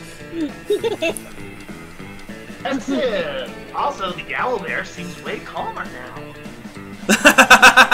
Ethan on the Russian Pictionary draws random bloody scribbles. Is it the proletariat? It's dignity! It's dignity! It wasn't a bloody jackal the first 40 times you said it!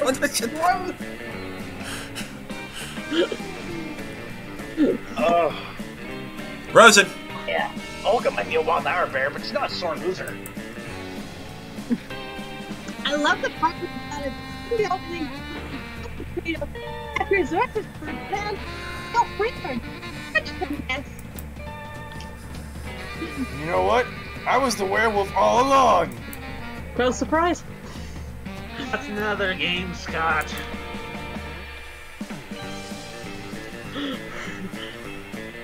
For what it's worth, Scott, you fooled me. The real winners here are India and Lisa because they showed off some very sexy board game skills, and also because they actually won. And so you all spend the rest of the night playing Dragoon and then some group Consenticle, because there's nothing as cool as dragon, consent, and tentacle sex. Hell yeah! You know, I can't really argue with that statement. Oh, dear. You and Mista gain 2 charm and 1 fun. Trade places. Everybody chooses a movie. Say your choice out loud to the rest of the players before clicking. Daniel.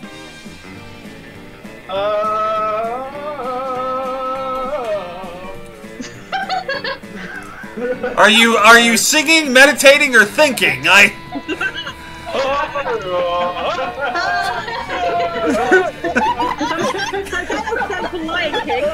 Pick a movie! I'm trying. Spider-Man Homecoming, that's the only one I can think of. Casey! The Craft! Rosen! Lego Movie. Phoenix! I knew that was Traffic. What? Traffic. It's a movie. Okay. Traffic. Play order is decided based on how bizarre an action figure based on the selected movie would be. Sorry, Rosen, you're already there. Daniel's already there as well. Yep, so Casey, huh? And Spider-Man is bigger too. Yeah, so Casey, you're gonna go first with the craft. Yes. Phoenix gets second because I couldn't really understand what it was. Daniel gets third because at least there's other stuff, and Rosen gets fourth because Legos are action figures. Anyway. Week 2! Alright. The shop is in the bathrooms. Casey, smarts 11, boldness 9, creativity 5, charm 5, fun 5, money 12. Take me to the bathrooms. To the shop? I'm going to the shop. Okay. Yeah. Hey, stranger. Hi, stranger. It's been a while. I've missed you. It's okay. You can look at my stuff. Oh, and from the from the chat back when we were talking about the game night with the consenticles, and I said I couldn't argue with that. Jeff, who could argue with that? As far as movie suggestions from everybody, Ethan said Tarzan and Prince of Egypt. Professor Detective said Guy Ritchie's Sherlock Holmes, and Jeff said Postcards from the Edge. Interesting. All right, welcome to the shop. Tentacles real. Penguins? This is a penguin mask, Daniel. The penguin mask. You want this, you sick pervert? I had no idea you appreciated good old reverse Romanian Wilkinson. I must admit, it's kind of hot you're into that kinky shit.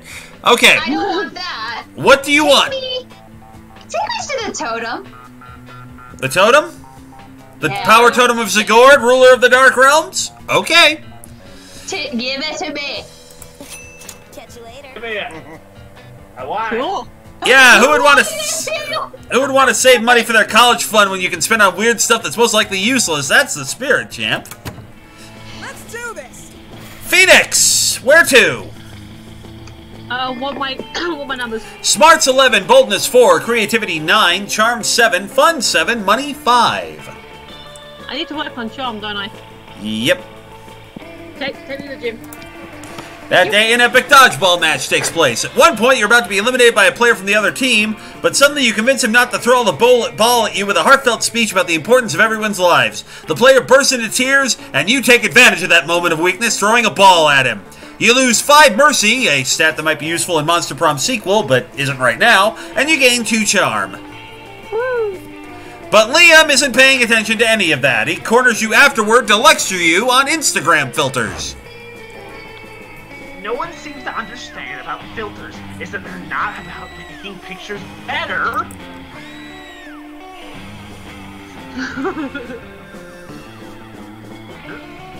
Daniel. They're about making pictures. Sorry, it wasn't loading.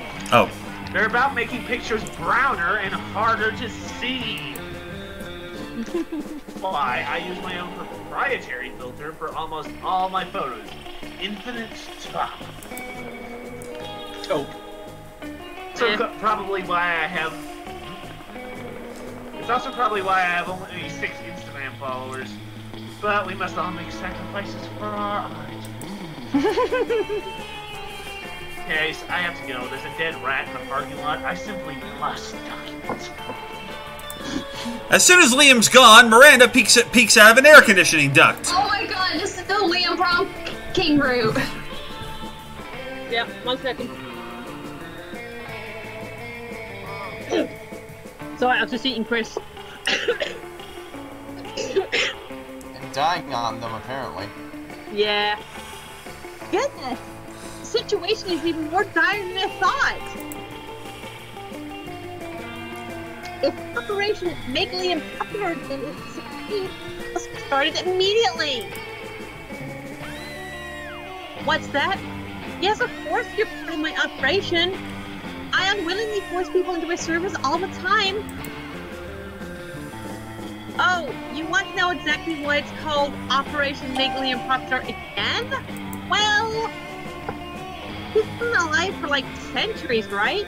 I'm sure he must be popular at some point. I'll check the history of it later. What's the time now? He's looking for Liam more Instagram followers. I took the liberty of having my royal spies discover the password to his account.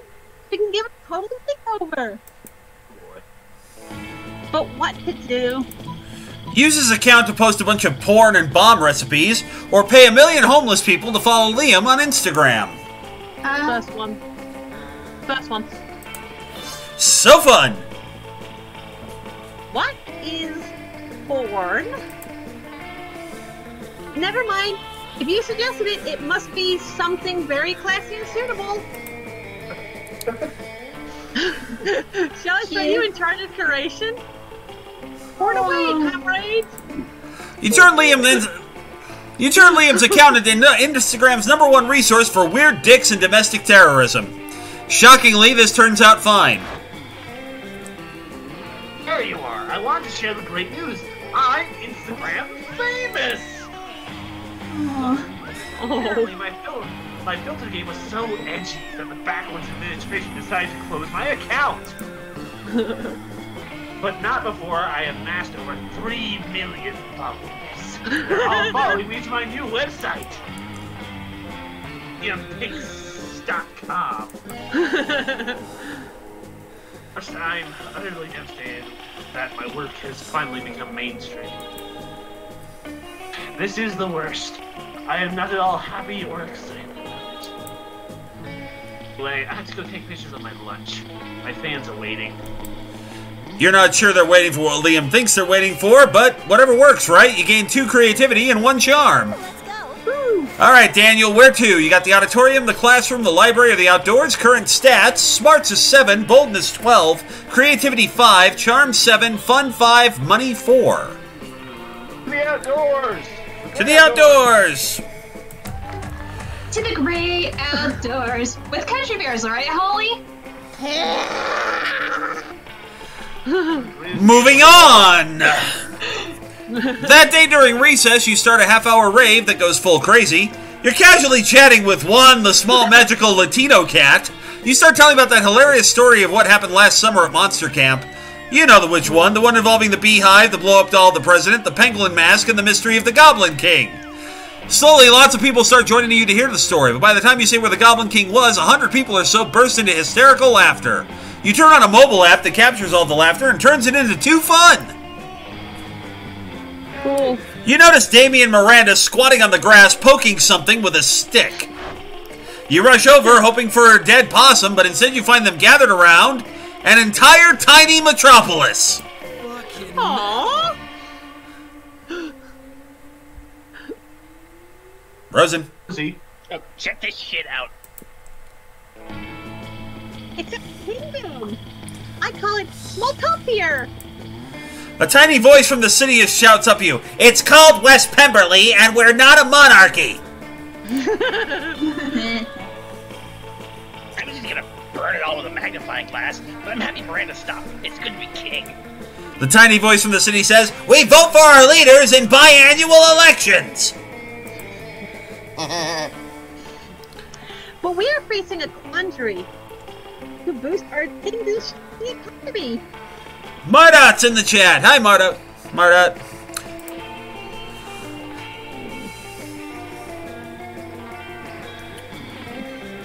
Ethan in the... Yeah, the whole place has been facing an economic recession ever since the pigeon stole the hospital to build its nest. Ethan in the chat. Hey, I found Candor. Let's set it on fire. What's Candor again? The miniature Kryptonian bottled city of Candor. Superman keeps it in the Fortress of Solitude. It was a city that Brainiac shrunk. Oh, that's sad. Yeah. The tiny voice said, that red guy stole the hospital and lied about it. I'm used to imagining kingdoms that are significantly larger and much more underwater. We're freaking a loss. Yeah. Hey, how about being our royal advisor? Hey, shit, you can take whatever buildings you want. Hey, says the tiny voice. Build a new hospital out of popsicle sticks and hot glue, or, you know what always boosts an economy? War. I think I saw an anthill over by the water fountain. Obviously, we've got to go to war. It's the only way. So smart! See, Miranda, this is exactly what I've been telling you. The best solution is usually violence-related. You truly are wise, Damien. Very well, to war! The three of you instigate a war with the ants by leaving a trail of syrup between Smalltopia and the anthill. The tiny city is soon devoting its entire infrastructure to combating the Formic menace. They build barracks, train troops, and construct missile silos. By the end of the period, they bomb the ants back to the Stone Age with tiny, adorable nuclear weapons. The drinking fountain will be radioactive forever, but Smalltopia's new military-industrial complex really has revitalized its economy. You gain 1 boldness and 2 money as a bonus for your new permanent position on the Smalltopia Defense Council. Sure. Yeah. Ethan quickly says, I, for one, welcome our new ant overlords.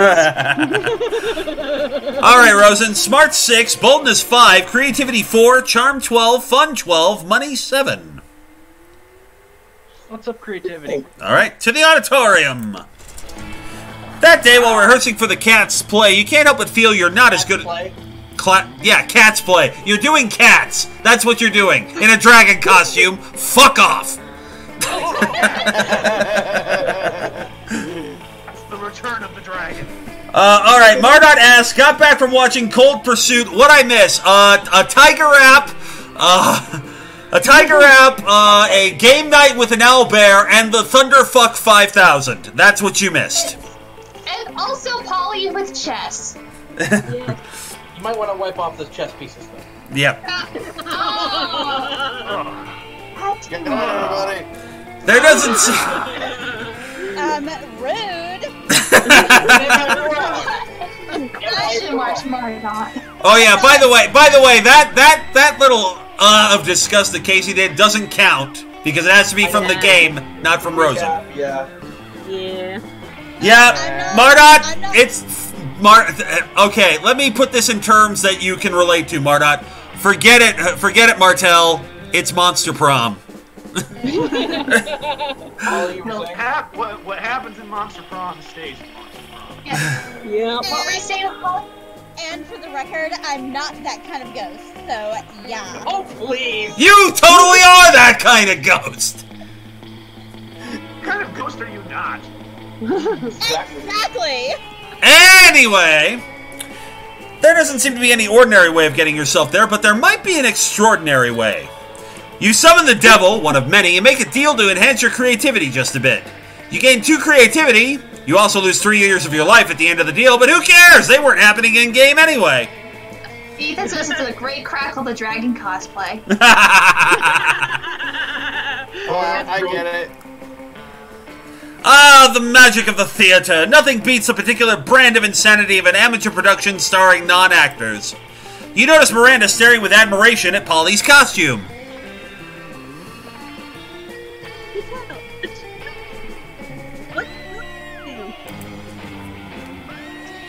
They're just props, Miri. I think they're filled with colored water. What wonderful things could one conjure up? A potion to attract princes? A potion to repel jerks? A potion to enhance beauty? A potion to repel jerks? Now you realize spending the last term doodling cool potion ideas in your notebook wasn't useless at all. You picked the coolest potion idea in your notebook to impress them. A potion that transports the drinker deep into outer space to explore the vastness of the universe, or a potion that gives mayonnaise flavor to whatever you put it on.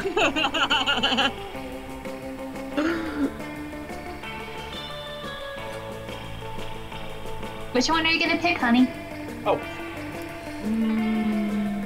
Okay, I do believe the first one is Polly because that would get rid of jerks. The second one would give mayonnaise flavor. Polly can't eat. So potion mayonnaise. So fun! Oh, wonderful! Mayonnaise is a poor people's condiment. Yet it fascinates me. Oh, come on! I love mayonnaise. Yes! Mayonnaise is the best! A mayonnaise potion sounds tight! But wouldn't that be like the same as putting mayonnaise on something? Professor Detective in the chat, potion of gender swapping. Those are always fun. No. Say that to the Scare from Monster High episode, the Freaky Fusion.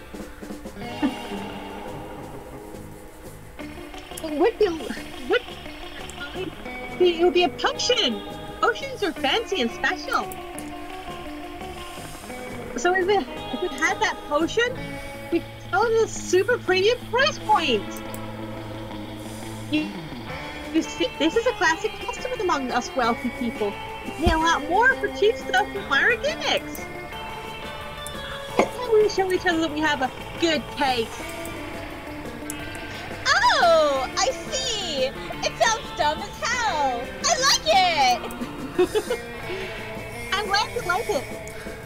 We could call it La Mayonnaise number 5 and charge people around 100 times regular mayonnaise. We can even cast some spells on it and make people pay more.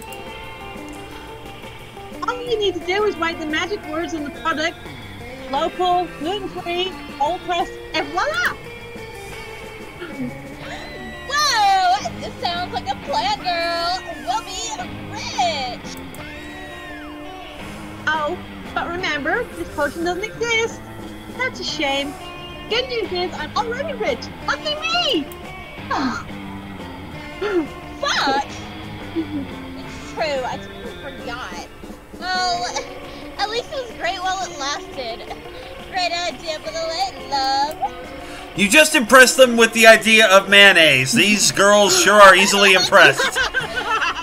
You gain 2 smarts, and Miranda gives you 3 money for the right to Le Mayonnaise number 5. Sure right places. Everybody chooses a brand. Daniel. My brand. Mountain Law. Okay. Casey. Pepsi. Rosen. Soda. And Phoenix. I'm sticking with the theme. I'm going with Hellman. Hellman's. Play orders are based on how weird it would be if the selected brand paid for product placement in Game of Thrones. The theme? Soda. No, I'm giving it to Edith. I'm giving it to Phoenix first because she said mayonnaise. Tell me you would not want to see Tyrion Lannister shelling out for mayonnaise. Full of country goodness and green penis. All right. Mountain Dew is second. And Sprite and Pepsi. well, it's both soda. You've already been in last place once already, Casey. So there you go. So am I. I know, but I like Casey better than you. Oh, shots fired! I kid with love. All right, Phoenix, where do you want to go? We've got the shop. We've got Polly and Liam at one table. We've got Damien and Miranda at another. We've got Vera and Scott at the third. And, oh, dear God, it's the interdimensional prince. Hello. I'm gonna say Liam. Liam? Okay. Liam. And Polly. Liam and Polly aren't alone at their table. They're flanked by 2 beefy hobgoblins in school security uniforms. What, do these 2 have bodyguards now? They aren't bodyguards, they're food guards. Obviously.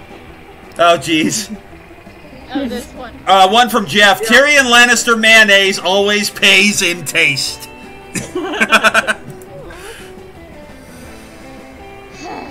Principal Giant Spider found out we were eating during lunch, so he assigned us guards to us because he thinks we have an eating disorder. And we do have an eating disorder. It's called being dead. Not an eating disorder, it's an identity and a lifestyle. Death style. Hashtag. The point is that they won't leave us alone. They won't let us leave. They won't let us leave until we've eaten our food. Which will be never. I have a meeting of the Smug Superiority Club to conduct next period. I can't be late. If you could just figure out a way around these food guards for us, I'd be like super grateful, like in a sexy way. We want. Well, you can't say no to that. Time to enact your fiendishly clever plan. Dump all of Polly's food onto Liam's plate, or dump all of Liam's food onto Polly's plate. Onto Polly's. With all the artistic subtlety of performance artist Marina Abramovich, you pour Liam's food onto Polly's plate and through her lap. No! This is literally the exact opposite of what I wanted! What a tableau! A ghost bewildered by a mountain of unwanted food. This is perhaps my most daring food pick yet! You guys are throwing me under the bus here, which isn't cool, because being thrown under a bus is totally how I died! I don't know what you're talking about, Polly. I have clearly consumed all of my food, quite honestly and forthrightly. Lucky for you and Liam, the hobgoblins are total morons with no secondary theory of mind. They instantly believe Liam's ruse. Liam whisks you away to the afternoon meeting of the Smug Superiority Club, where you spend hours practicing your sneers and gazing into each other's eyes. Let's go. Aww. Alright, Daniel, where do you want to go? I want to go see my boy Damien. Okay. You come upon Damien sneering at Miranda's elaborate silverware spread while her eating serfs chow down obediently at a neighboring table. Ethan in the chat. Ethan. Sorry, hang on a second. Ethan in the chat. The 1045 for irony.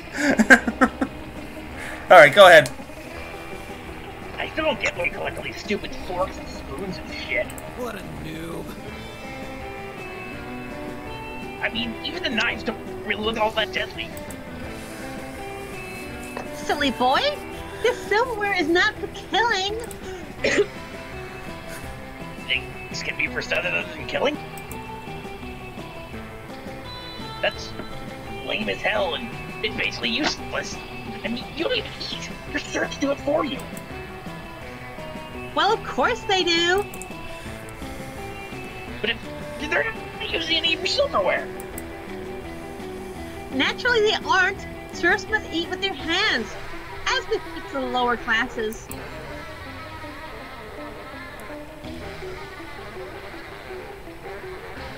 Rosen.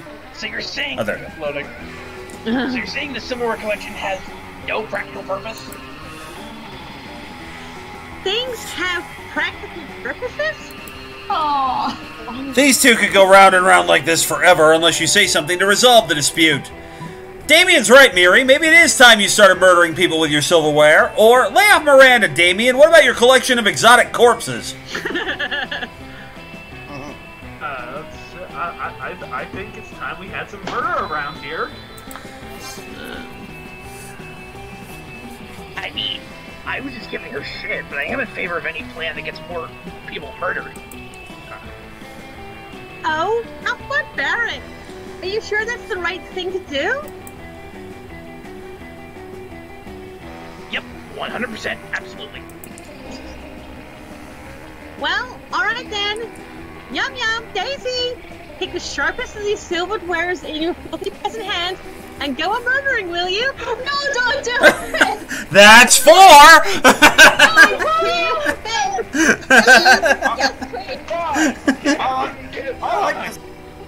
I like this plan. I'm excited to be a part of it. No. I'm quite happy with this deal, and I'm proud to be a part of it.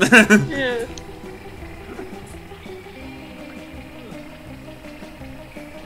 Rosen. Oh, sorry. I was kind of hoping you'd do the murdering yourself. If we're living in an age where a lady can't outsource... we're living in an age where the lady can't outsource her senseless murders to her servants, I don't know what the world's coming to. Fair enough.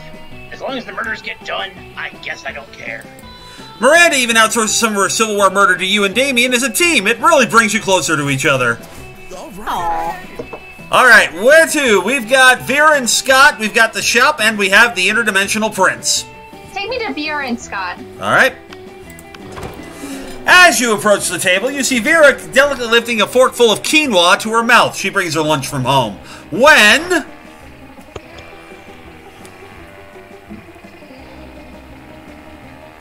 Jake. Oh, hold on. Food, fork, 6, 8. Who do we delegate? Eating, yay, eating. You are the worst cheerleader ever, Jake. I'm gonna give you a B+. You gotta do that right.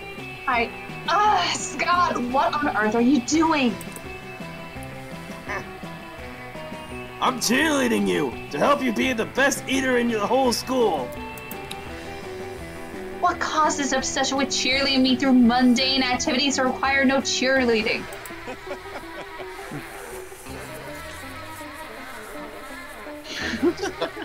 Sorry, I'm distracted because I'm talking to Tifa right now, and she wants to be in the street.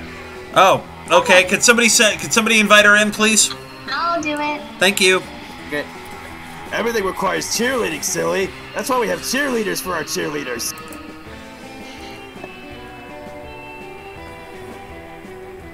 I can see my cheerleading's not working. You haven't eaten anything yet. Oh, wait. There we go. That's because you keep startling me with your damn cheerleading. I can't eat when I'm startled.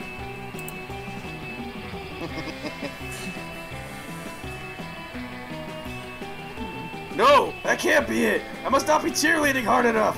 Hey, friend, maybe you can help me. You shouldn't be cheering for Vera to eat the food. You should be cheering for the food to get eaten by Vera in the walk-in freezer. The problem is obviously that we aren't dressed up as a giant salad. Obviously. That is something you should always be sure that you were dressed up as a giant salad. Yeah. Which one do you want, Casey? Walk-in freezer.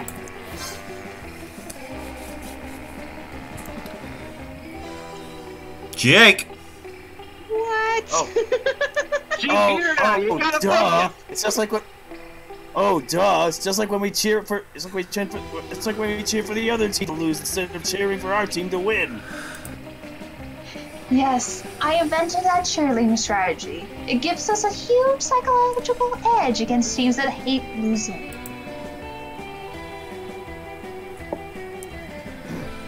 Hold on, waiting for it to catch up. I'm gonna go try it now. Those vegetables are gonna get so inspired. Oh, Scott. Scott runs off to the kitchen to inspire the vegetables. You can still hear his muffled shouting from the back, but it's not bad. Thanks. Now I can finally enjoy this quinoa and baby tear salad. Quinoa. That's what you spell quinoa? Yeah. Yes. Yes. Quinoa. I didn't know that. Quinoa and baby tear salad without unwanted encouragement. For the next week, all the cafeteria food seems extremely eager to get in your mouth. Cheerleading really works. Sure. That's what he said. Also, welcome, Tifa. Hello. Hi, sis. Hey, hon, how's it going? Tifa, we have a newcomer. We have my son Daniel. He is in the chat and he's in the call and playing. Hi, yay, the sun. I am the sun! I have risen! Baby boy. All right, Daniel. Sorry, Rosen. I'm sorry. Rosen, where do you want to go? The shop or the shop or the prince? Space Prince. Please do the prince. Oh, You're just about to take a bite of your sandwich when some douchebag rips a hole in the fabric of reality. My love. It is I, the interdimensional prince. I've searched far and wide for a hero capable of solving a most fiendish riddle for me. The riddle of how to get my TV to switch from HDMI to HDMI 2. I've tried everything short of actually using the remote control. Good God, that's way too easy. You heave a deep sigh and accompany the prince to his dimension, where you solve his problem by using the remote control. You truly are both wise and generous. As a thank you, please allow me to teach you one of my kingdom's customary rituals. Perhaps laser communion might interest you? Or reverse baptism? Or eggs? The choice is yours! Eggs. Fuck that, let's make up our own ritual, or... fuck that, let's make up our own ritual, or how about the ritual where you give me a pile of money and go away? Ritual. Like, to make up the ritual. Ah! We have a ritual for that! The ritual of making up rituals! It's why we have so many dumb and bad rituals! First, we get incredibly high on interdimensional weed, and then we pretty much do... God. Then we pretty much do whatever we want, and then make it illegal for people not to do that thing once a year. Sounds good to you! You guys get ripped and invent a holiday called Shrimp Christmas! It's Christmas, but everybody just gets stockings full of shrimp delivered by a giant shrimp. Yep. That's cannibalism. It becomes so popular that it leaks over to your dimension where it replaces actual Christmas. You gain 4 creativity. Before we move on, back to the cheerleading for the vegetables. Ethan in the chat, Attack of the Excited Tomatoes. Yes. And for this one, and for this one, also Ethan in the chat. Here comes Santa Prawn. Oh. Again, I say. Here comes Santa Prawn. Right there, Santa Prawn. Now. I also want to say Merry Shrimpmas. Okay. All right. What were you going to say, Rosen? Wait. Let Rosen talk. Rosen had something to say. Go ahead. I said once again, shrimp, heaven, now. What were you going to say, Phoenix? I was just going to say, in Casey's defense, until I heard it spoken, I actually thought it was pronounced quinoa. All right. Try places. Everybody chooses an animal. Daniel. Can you guys hear me? Yes. Yeah. Yeah, it's just everyone's talking over each other. Daniel, pick it. I just wanted to. Go ahead. I just wanted to say, Merry Shrimpmas and to all good brine.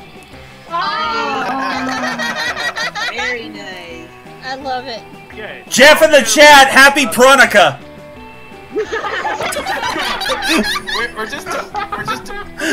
we're just evolving into shrimp puns right now. Ethan in the chat, Pronza. It's ironic. Veronica's ironic because shrimp aren't kosher. Pronza. Yeah. All right. Anyway, all right. Daniel, choose an animal, please. Daniel? Choose a cool animal. Duck. Duck. Okay. Duck. Casey. Corgi, damn it! Corgi, damn it. Rosen. Not just a corgi, specifically a corgi, damn it. Serpent. All right, and Phoenix. Giraffe. So we got a duck, a corgi, damn it, a serpent, and a giraffe. Player order is decided based on how plausible it is that the selected animal has no soul at all. I can't win this one because Satan. Yep, snakes have no soul. I'm sorry. But they're cute. No. One of them was literally Satan. Yep. Alright, so what do we have left? We have the corgi, the duck, and the what? I'm sorry, everybody knows corgis have souls. I'm sorry. Yeah, ducks have no soul. Sure. But that question was just sad. All right, Rosen, you're up first. Smarts 8, boldness 5, creativity 10, charm 12, fun 12, money 10.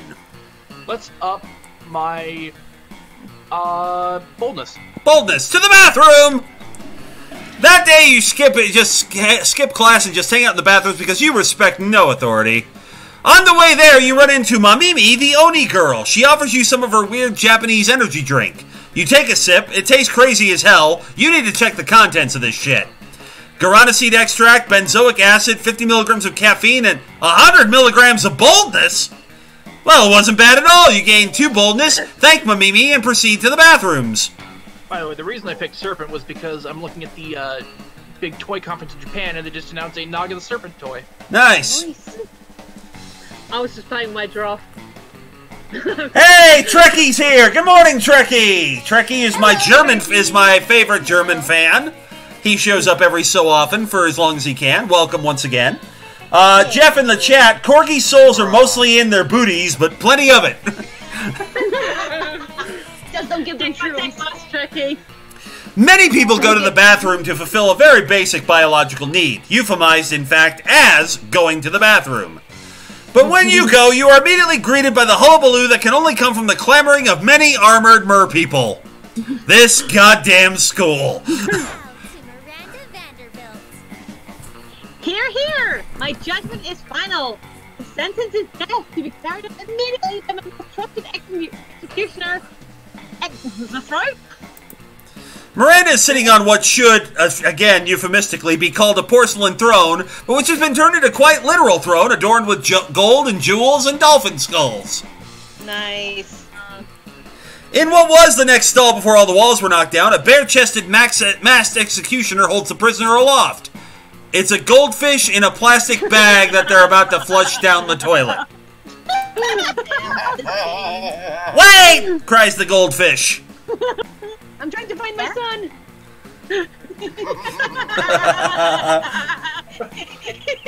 Wrong kind of fish. Referencing, but I don't know what you're Finding Nemo, genius. Oh. Oh my god, honey. Anyway. I forgot. I don't.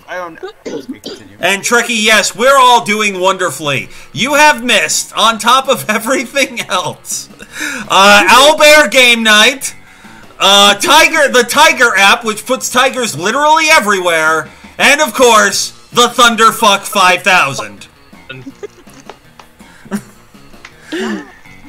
Ethan in the chat, let them eat urinal cake. God damn it. Ethan, you're grounded. Alright, Phoenix, go. You're playing Miranda. What? Last words? For gloves? I demand a trial by combat! Cries the goldfish. Oh, shoot. Wait when they do that. Really obligated to really oblige. Very well then, choose your champion. Royally. Oh, Ethan in the chat, never! He's not going. Alright, that's Trekkie, urinal cake. I don't remember that bit from the last episode of Kids Baking Club. No, obviously it was on Nailed It. They were supposed to make an actual cake that looked like a toilet. An actual urinal cake. The new Nailed It season. Anyway.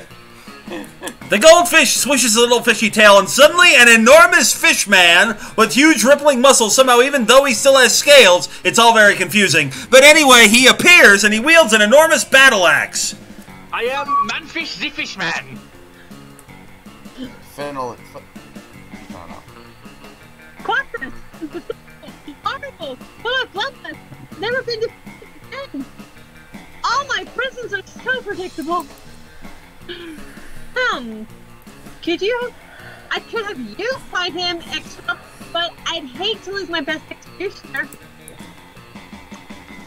There's Shark-Headed Max the Axe, or Madigal the Murderess, or Whale Dick Wayland the One. Whale Dick Wayland! Oh my god! I know who I'm voting for. Is the implication that Whale Dick Wayland that must lead to some weird calls in the morning. Is the implication that Whale Dick Wayland would smush the goldfish with his whale dick? Oh my god, alright. I don't know, but they just announced the Shirobako an android, and I want her. Yeah. Aaron, we found the perfect thing for you. Okay. Yes, But of course, there's only one champion worthy to fight undefeated. I can't pronounce that word. The terrible, horrible, full of bloodlust, never been defeated. And that's Mista. Not here for the surface, but air. Yes, this zombie. Don't worry, Mista. Just because of him, the terrible has killed literally every single champion he has ever come up against. Doesn't mean he can kill you. Trekkie in the chat, as long as it's not Shark Dick Sebastian. Oh no. What'd you say, Daniel? I'm thinking it's pronounced Agsurmalaquatis. Good for you! Good for you, hon. You know, big words. God damn it, now you can't even piss without the threat of being ripped limb from limb by a fish. Better find a way to turn this around so you can survive, and more importantly, impress Miranda. Point out to Ascromaltus, the terrible, horrible, full of bloodlust, never been defeated, that you're all above water, so he can't breathe. Or the goldfish said trial by combat, but he didn't say what kind. Challenge him to combat in the popular video game of battling pocket humans, Pokemon. Pocket humans. So creative. Damn, said the goldfish. I forgot to say trial by combat, wherein combat is defined as two people brutally beating each other until one party is either unconscious or dead. Well, there you go. Next time I'm facing execution, I'll probably need to get a lawyer. Yay. Don't be a silly Billy. You know lawyers are illegal for the accused.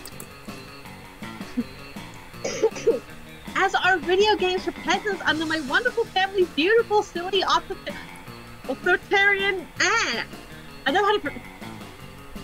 and fun regime! Authoritarian. Also, good luck, you! Good luck! Just call him Larry. It doesn't matter how much Larry has. You have an entire lifetime of playing the Pocket Human video games instead of going on dates or interacting with other monsters your own age. Oh, God, wait. Actually, this is kind of pathetic now that you think about it. But no matter! For now, this is the moment where your total lack of sexual conquest might inadvertently lead to a sexual conquest. Miranda watches intently as you and Larry take your positions and prepare to see who can capture the most Pokemon and will battle businessmen against waiters against actors to see who will be the ultimate Pocket Human trainer. It's you. Like, it's so clearly you. Even if Larry weren't at a huge disadvantage due to having never played a video game before. Come on, the dude has fins. He doesn't have fingers. You destroy him quite easily, becoming the very best Pocket Human trainer, like no one ever was. Oh look! It would appear that your champion has been defeated, and you tax-evading scum! Now prepare to meet your maker! Oh, by the way, Phoenix, Trekkie just provided a helpful pronunciation guide in the chat. Okay, I can say it, I just couldn't say it with the accent. Wait, tax evasion? Miranda's executing a citizen for tax evasion. Damn, that bitch is cold, and you're super into it. Right now. Well, she's a fish, so... Any last words? You may be able to flush me down the toilet, says the goldfish bravely, but you'll never be able to take away the likelihood that I could live in the sewers and then mutate into something far greater than I am now and return to fight Mista, the nightmare from the surface, breather of air, my own self. And most certainly a willing take. After all, Mista just proved himself to be my greatest, bravest, beautifulest champion ever. Whoever would have thought that you could win my heart, at least the piece of it that really wanted to, at least the part of it that really wanted to see this goldfish dead, simply by spending all of your time on such pastimes, far socially. Don't let Gomer hear you say that. Oh, yeah. Who indeed? And yet, here we are with you having earned 2 fun, 1 charm, and 1 piece of Miranda's murderous heart. Let's do this! Yay! Phoenix, where to? The shop is in the gym this go-round. Great. Smarts 11, boldness 4, creativity 11, charm 10, fun 7, money 5.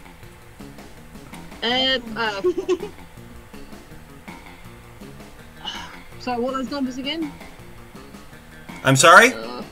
What were those numbers again? Smarts 11, boldness 4, creativity 11, charm 10, fun 7, money 5. Charm and creativity, so I can't get boldness. Let's go creative. Creative, to the auditorium! That day, while rehearsing for the class play, you aren't especially good nor inspired. For once, it seems you aren't getting the classic creativity boost from the auditorium. But afterwards, while talking to your classmate, you're having trouble conveying your point in the discussion, so you decide to convey it through music. You start singing, and suddenly everyone else joins you in a kick-ass musical number. Shit, Casey, it's Glee! No! Why did you do that? It's so amazing that the people with whom you were arguing totally get your point and change their minds once the song is over. You gain 2 creativity. Why would you say that? Because it is. But, to be fair, since I brought it up and you didn't notice it yourself, we're not going to count that either. No. Thank you. Afterwards, Miranda beckons to you from a darkened corner. Co-conspirator, over here. Phase 1 of Operation Make Liam Popular Again was an overwhelming success. Liam is internet popular. Okay, hang on. Trekkie in the chat. Let's see here. Professor Detective, hell, freaking Glee. Trekkie, hey, whenever Melissa Benoist and Grant Gustin sing, I'm digging it. Ethan, it's Rent, but they murder Mark on the stage. Yeah, Professor Detective, as they should. Yeah, Mark is an asshole. Alright. Who's an asshole? Mark and Rent. Everyone in Rent is an asshole. I've got both versions, but I haven't watched either yet. I'm so bad at it. I recommend Lindsay Ellis' video on Rent. Anyway. Yes, I don't tend to watch videos about things that I might want to watch one day and then I watch them after I've seen the thing. Gotcha. Alright, go ahead. Now we need to make him really popular. What's better than making him popular? What's better than making him king? Unfortunately, when I asked him to run for prom king, and he said, and I quote, never, not in 1,000 years. It's not an exaggeration because I've been alive for thousands of years and I've never run for prom king, so there you go. Which is his he wants us to make him prom king. My first thought was that Nate was promoted the current prom king after establishing Liam as rightful heir, but I couldn't find any blood interest to work from. Trekkie in the chat. Professor Detective. Oh, hell, freaking Rent! Yeah. Trekkie in the chat. I've never watched Rent, nor Glee, but I like Grant Gustin and Melissa Benoist from Flash and Supergirl, and the I'm Your Super Friend song is quite fun. I gotta give you that one.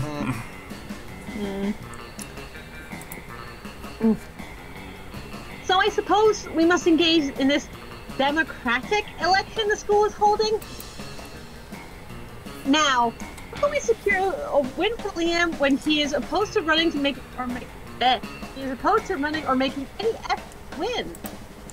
I'll dress up as Liam and give the best campaign speech anyone has ever given, or pay 1 million people to vote Liam for prom king. I screwed it up last time, didn't I? Oh no, I screwed it up last time on the Yeah, the one you almost completed it, but you got the last one wrong. So I think this one I got right because it was the 1 million people the third time. Well, the thing is, it's based on what your stats are. Yeah, I have the guide open, so I can help you with this one. Go for it. I'm open. Your charm is higher than your money, so pick dressing up as Liam. Okay, I'll do that one. So charming. Yeah, totally. You squeeze into some skinny jeans, some suspenders, a lot of purple paint, and a sense of smug superiority, and gather a crowd in the auditorium. Ladies and gentle monsters, you say, for too long our school has been ruled by prom kings who care about things. Caring about things makes you weak, because what if you care about the wrong things? I, Liam de Lioncourt, will never be wrong because I don't care about anything. I don't care about my dumb clothes, or my stupid man bun, or any of you. To be honest, I don't even care if I win. If I don't, I'll just blow up the school with the hydrogen bomb I buried under the cafeteria. You walk off the stage to thunderous, terrified applause. You don't know whether it was the speech or the threat of extinction, but Liam wins by a landslide. Woo! Rats and curses! Rumor says I will be elected prom king in the spite of my sincerest wishes. How horrible to have the love of the entire student body showered upon me. Cold blackness in my soul, which has gone so long, sheltered me from my true emotions. Gah! It's thawing. Why am I dressed like Captain Crunch? Why am I dressed like Captain Crunch? It was a terrible bet to make. Oh. It's terrible, and I am in no way enjoying it. I should probably pick out a tuxedo, you know. So yeah. Back to make you look like you're from Hamilton, damn it. Back to the chat. Trekkie, ladies and gentle monsters. That sounds like something Diamanda Hagen would say. Ethan, crawling in my skin. Jeff, I'm feeling.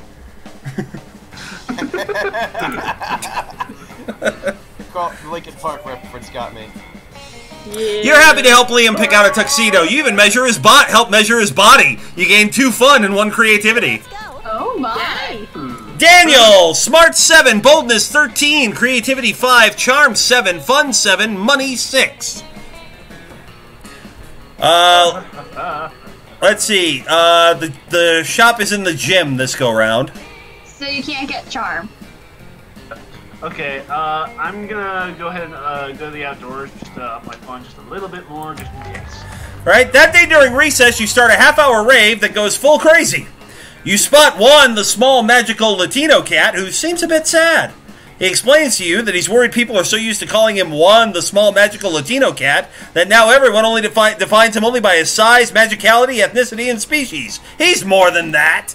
He's an awesome cat. You correct him. You don't see him in such simplistic terms and convenient definitions. It's just that there are around 23 other different Juans in the school, so adding all that to his name is quite necessary. You tell him you'll never forget about him and the crazy adventures you both lived together in Monster Prom's prequel, Monster Middle School. You have a great time remembering those crazy stories. You gain 2 fun. Oh, Juan. Professor Detective, I wish Juan had art. We all wish Juan had art.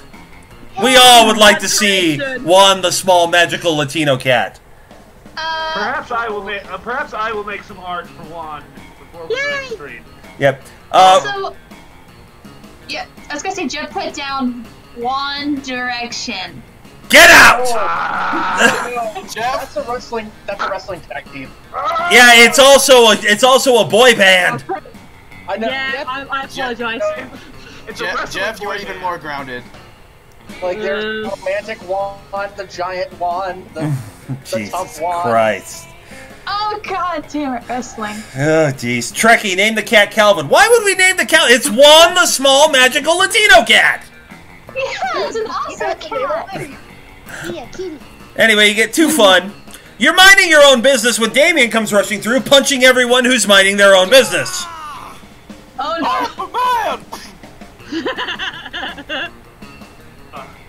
Oh, I'm so angry.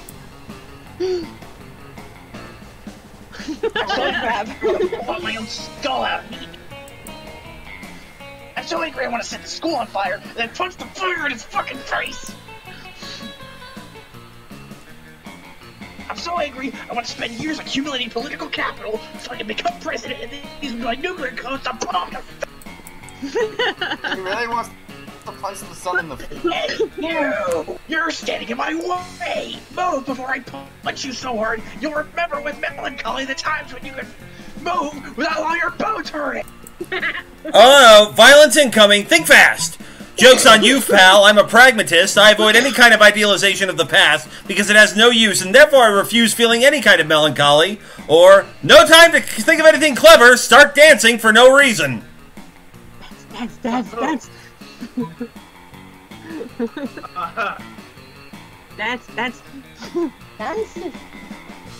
I think I'll pull Peter Quill here. Let's start dancing. All right, quick check before we get into the chat. Here we go. It's a boy band of luchadors, says Jeff. I would not. Trekkie, Damien, Dark, you've never looked better. Jeff, always proud to get the patented Aaron, get out. Trekkie, you're in my way, sir. Spoonie will be pissed. And Ethan, dance, you fool. So fun. Now we dance.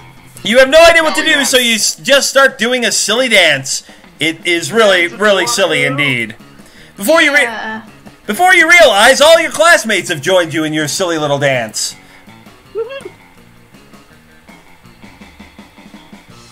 Frozen. Frozen? I think the internet might have derped. Yeah. Well, I will say, Daniel, you accidentally stumbled upon the Fighting Damien ending. I said it. Yeah, I said it. Oh, there he is. We didn't hear ya. Yep. Fighting Damien ending? Yes, there is a Fighting Damien ending. There's also an ending where Damien punches the sun. That does sound amazing. Oh, Trekkie's out. Good night, Trekkie. Thanks for stopping by, as always.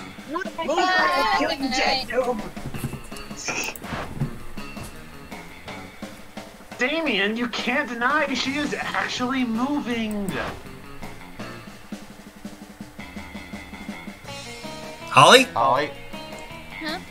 You're up. Yeah. Yeah, and quite the move she has. Clearly, even Damien can't fight against logic. Maybe you should move, Damien. Don't be a loser. Ah, as you have just said, here you move or you die. All your classmates are chanting, "Move or die! Move or die!" Move or die!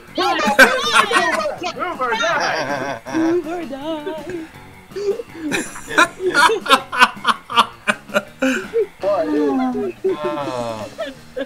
I know, I love Bloodsport too. We need to watch that one of these days. Rosen, did you say it? Yeah. Or there we go. Damien, frustrated by the crazy, mindless but joyful mob you've created, finally leaves. Still from afar, you can see an eternal fire burning in the back of his eyes. But for now, you gain 2 boldness and 1 fun. Yeah, Daniel, now... Yeah, Daniel can't escape the fighting Damien, now. I'm sorry. Oh. Well, so what? I don't get my eternal true love? Oh. Well, you might still be able to ask him out to prom. We don't know yet. Yeah. No one. Mardot. No one can fight against logic. All right, where to, Casey? Well, the things I want to update everyone's at. That's the problem. I'm stuck at 3 5s. Yep. Smarts 11, boldness 9, creativity 5, charm 5, fun 5, money 2. 555. It's the number of the lesser demon. Yeah, I'll go to the library because I can't up my charm or creativity or fun. Alright, yeah, never mind. You said I said library. Oh God, I'm sorry. It's fine. Sorry. I get more smarts anyway. Okay. That day, the teacher is just tired of teaching, so she recurs to the classic technique of not giving a shit and putting on some kind of historical TV show for you to watch. What you don't expect is that it's super effective. God bless the golden era of television. The TV show is compelling thanks to the ridiculous amount of nudity and bloodshed, but at the same time, you actually learn a lot about history. You gain 2 smarts. Literally just showed an episode of Game of Thrones. Pretty much. Later, you're strutting your stuff with your new totem when it attracts some wanted attention. What a cute little dark deity totem you're rocking! Holy crap, that was high-pitched. It's so tiny and sweet compared with our part of the ocean. This little totem.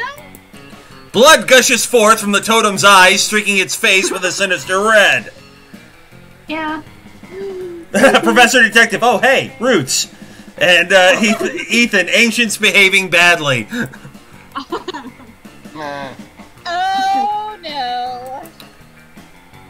It's hungry. Poor little guy. Is that it? Cutie patootie? Are you hungry on me? The totem's mouth opens farther than it physically should be able to, and a swarm of locusts bursts forth. What is this, Exorcist 2? We need to find a yummy for his tummy sacrifice. No princesses, though. I'm sure that's not anyway. The totem burns fiery hot and icy cold at the same time. You better find a great sacrifice for the whittle deity and make the gal so happy too. Start a giant sacrificial bonfire of weed, or be self-sacrificing. Sacrifice yourself. Well, the last thing I actually updated was my fun, so I'm gonna do the weed one.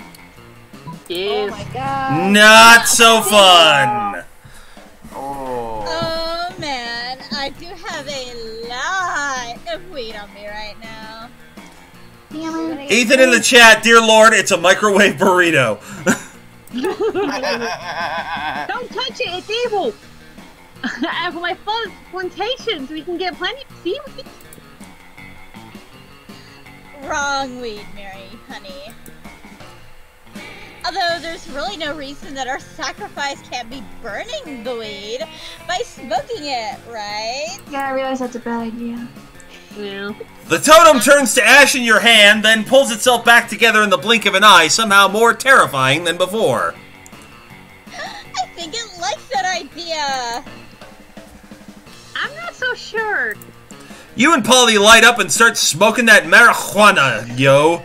You're getting pretty good and high when the room around you shakes as though struck by an earthquake. It begins to hail and rain fire. Shrieks of the dead and dying fill the air until blood begins to trickle out of your ears. At first, you think maybe it's just because you're high, but by the time skeleton magpies start rending your flesh from your bones, you think maybe it might have to do something to do with the literally on fire totem. I told you I didn't want you to smoke the marijuanas. Poor little guy. He feels left out. Yeah, whose shitty idea was it to smoke the weed? You ruin everything. Aww. Miranda and Polly Try to have fun. Miranda and Polly coo over the poor betrayed totem, leaving you to deal with your hurt feelings and magpie wounds. You lose 2 charm and 1 fun. Oh no. That weekend, something happened to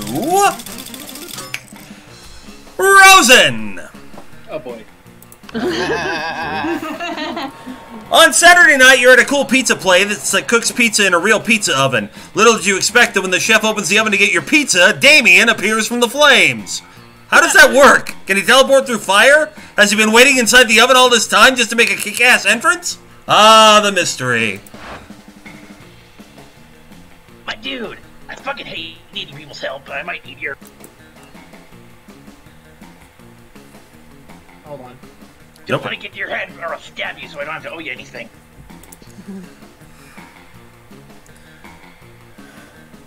Enough threats. Here's the deal, fuckhead. I might or may not feel attracted to your buddy, Indy. Aww. Oh my. You know the one. Always making absurd choices, being equal parts stupidly sexy and sexily stupid. And with the attitude. Super sassy planners. Professor Detective in the chat. Let's see. Ethan in the chat. The power of the quantum calzone, which I would not put it. Which I would not put this past this game to have. And Professor Detective, he has a bag of flu powder. I'm a team, and it's what we do. But I don't want to get my feelings hurt by rushing into love without proper judgment. My dad's always saying, if you love someone, shoot them and see what happens. No! Don't shoot him first. Shot through the heart! Shot through the heart! And you're to blame! You give love a bad name. We suck. We suck at unison. I was perfect. I don't know what you guys are talking about. As Damien literally shot someone through the heart as we're singing. Great fatherly advice, right?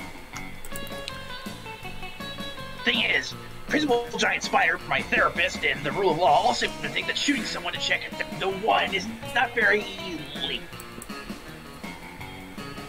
They have strongly recommended that I do all that on what they call a theoretical level, like imagining the whole thing. But imagining is for losers, and since you both know Indy and are a loser yourself, I think you can tell me, what would Indy do if I were to shoot? Oh, no! Indy is all about getting shot. She goes to the doctor every day just to get a shot, and shots are the only thing she does when partying, so I think you can give her a shot. Pfft. Believe it or not, if you were to shoot Indy, she would not be into it. Hashtag true story. Yeah, shot! I guess in this moment, Daniel, the player can decide whether or not to screw with you or help you. I'll help you. All right, which one then? The getting shot? Yeah. Be helpful. Yeah, I have no Get idea. it. The good thing. That's a good thing. Oh, that's convenient. Oh, wait a minute. Here we go. Here we go. Jeff in the chat. If you love someone, kick the baby. Don't kick the goddamn baby. Don't kick the goddamn baby. And Ethan in the chat. To be fair, one of his dads is Dick Cheney. Actually, no. Oh, no. But what is that line that Jeff quoted from? South Park. South Park. No, you don't kick the baby, you feed it shit. God damn it. Fucking what? JoJo. Oh, okay. Moving on. Did you say the line already, Rosen? I'm sorry. If you... Yes. Okay.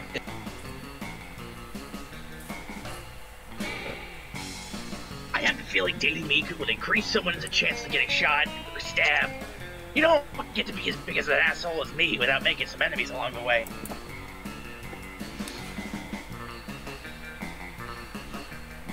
I wouldn't feel bad if my loved one was to get shot because of me, but knowing Indy is so into getting shot, is loading, is a relief. I fucking hate guilt. No, and I am kinky as shit. Okay, it seems my heart is being a drunk idiot this time. Might be onto some nice. Nice. Who knows? If she gets into getting shot, I might add some spice in my foreplay, if you know what I mean. Oh, crap. Good night, everybody.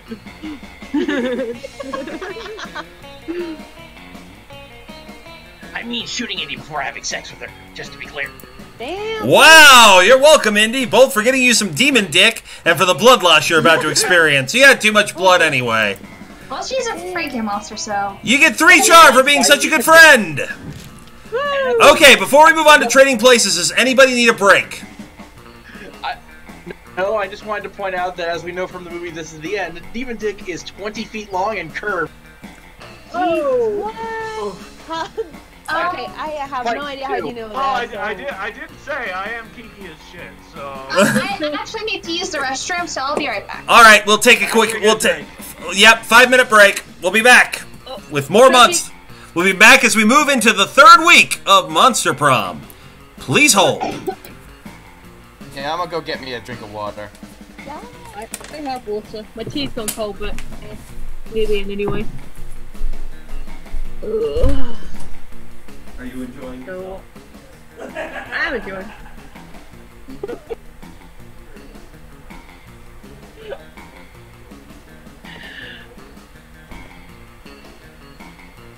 So yeah, Holly is Nendoroid one company because I can't find the DO one on the English poster.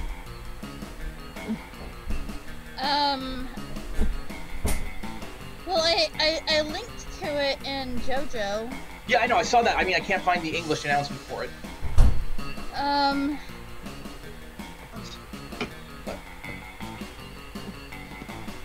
I do know that Good Smile. That's what. Yeah, that's where I was looking. Maybe I missed it. Yeah, here.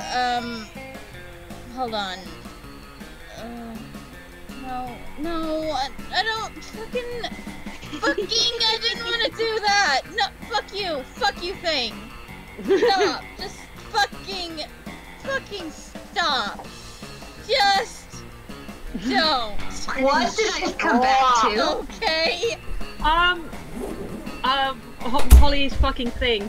I think that counts as masturbation. What? Wait, what? Wait. What's going on? About how there's. Please.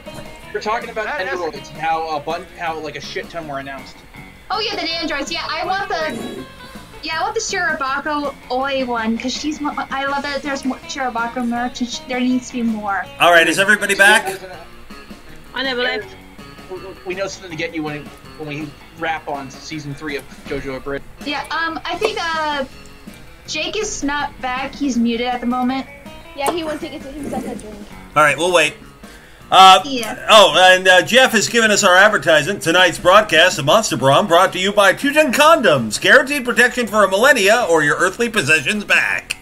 Jesus. And this is what I come Now, back seriously, to. Teuton Condoms is probably one of the best puns I've ever heard. Oh, God, I just got it! Wait, who just got it? Rosen. Oh, baby. Oh, maybe a triple. I would pronounce it Tutankhamun or Tutankhamun. I can't even say it. All right, back to Monster Prom. Here we are. Welcome back. All right. So, changing places. Everybody chooses something bad. Daniel.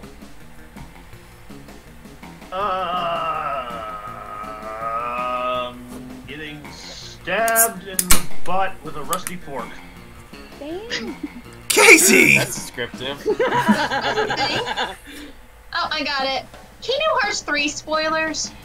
No. Rosen! Should I take off my headphones? No, that's what she's saying is bad. Okay, thank God.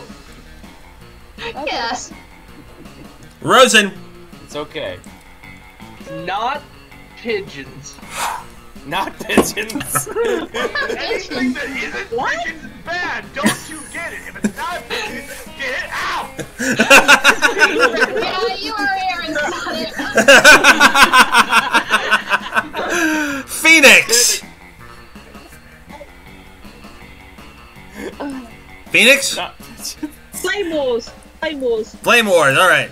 Play orders decided based on how badass a criminal called Mike the Selected Thing Johnson would be. So let's see here. Mike the getting stabbed in the butt with a rusty fork Johnson. Mike the Kingdom Hearts 3 spoilers Johnson. Oh, thank God. Mike the Not Pigeons Johnson. And Mike the Flame Wars Johnson. All right, you know what? Those are all equally good. I'm sorry. Those are all equally good. They don't really sound badass though. So random. Rosen, Daniel, Casey, and Phoenix. I mean, Flame Wars Johnson is the only one of these that sounds the most remotely intimidating. We are into the final week before prom, gang. Sure. Rosen, Smarts 8, Boldness 7, Creativity 10, Charm 16, Fun 14, Money 10. What's up, boldness? Up the boldness? To the bathroom. That day you visit the bathrooms to take a number 2. Don't worry, there won't be an illustration of that specific moment. Thing is, you make one of the boldest decisions in your life. You don't put taper on the toilet seat before using it. Look at you, you crazy bastard! You gain 2 boldness and probably 1 staphylococcus with a slight chance of 1 STD. Oh, hang on 1 second. Ethan in the chat. Tonight's broadcast is brought to you by the Kaijuno Awards. The only thing bigger than the monsters are the egos.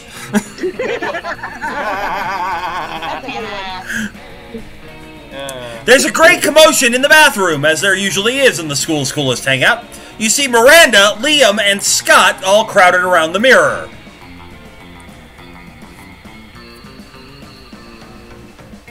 Scott. Jake. Oh, right there. Right there. You see that spot right there? Oh, please, Scott. And no, I don't see. That's the whole point. Vampire, remember? No reflection. What? It must be upon your effect for hours and hours each day. I have servants whose job is to hold a mirror for me, and then expect the servants to hold up their arms so they don't get tired. That's petty.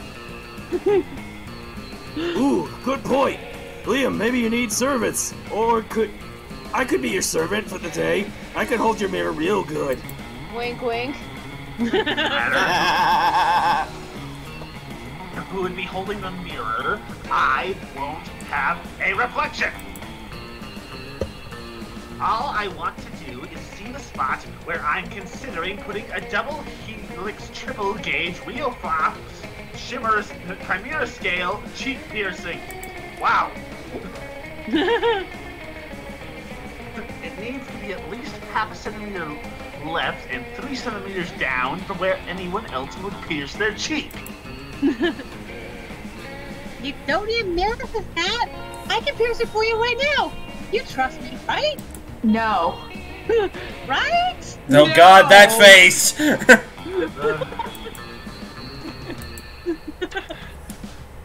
Anyway, there must be some way to inspect the potential spot, even sans reflection. Surgically remove Liam's face so he can see it for himself, or use found materials to create a perfect replica of Liam. Wow. It's your call, Rosen. I'm gonna take his face. Oh. Say what? I'm gonna take his face. Oh. No! Not so bold! I'm not even mad. I don't trust these idiots to even look at my face properly, let alone them surgically remove it. Oh no! It's a great joke, I assure you! And then he looks like the Joker. Here, buddy. I'll hold your head so you feel safe. Scott grabs Liam tightly as Miranda makes quick work of removing his face. Oh dear, I seem to brought it. It's the bathroom. Oh God. Oh. Especially, not just a bathroom, a monster bathroom where so many things. A high school monster bathroom, no less. They are bad. They are bad friends. They are not. They are not good friends. Is anyone in this game a good friend? Like, seriously. Like, if you name one person who you would actually want to hang out with, besides Scott. There is the glob a monster. Anyway, that you get through. Don't worry, I got it. Scott lunges for the face, fumbles it, and drops it into the toilet. Liam doesn't need a face for you to tell that he is furious. By the time Scott has fished the face out and Miranda has reattached it, Liam is no longer speaking to any of you. I can't believe you did this. Now Liam's mad at me. It's not as if I did anything wrong. I'm incapable of wrongdoing. God damn it, Miranda. Well, Liam's super dead. Well, Liam cannot get any deader, says Professor Detective. Yeah. Who knew that faces were harder to catch than footballs? Not me. Someone should have warned me. It's literally blood. They shoot angry glances at you as they leave. This sucks. You lose 2 fun and 1 smarts. Alright, Daniel, where to? Smart 7, boldness 15, creativity 5, charm 7, fun 10, money 6, and the shop is in the classroom. What's my boldness again? Your boldness is 15. Let's go to the library. Library. Get them sweet buns. That day, you spend some time in the library's PC, sending malicious spam emails in the hopes of stealing other people's money. It doesn't sound very nice, but who's really the one to blame if they respond to such a blatant scam? You lose 10 karma, which isn't a stat in this game, so who cares? And you gain 2 money. Despite everything else happening around you, you're just solving some Sudokus. But your mind is constantly going back to Damien. Stupid, sexy Damien and his idiotic short temper. You think he could even be your sweetheart, but he seems more focused on being angry 24/7. For God's sake, he's the kind of guy that could get angry at a banana! As a matter of fact, your daydreaming is interrupted by the feral screams of Damien, who seems to be insulting an actual banana. Why is he angry at bananas? What did the bananas do to him? Oh God! What's your deal? You think you're richer for tax than me?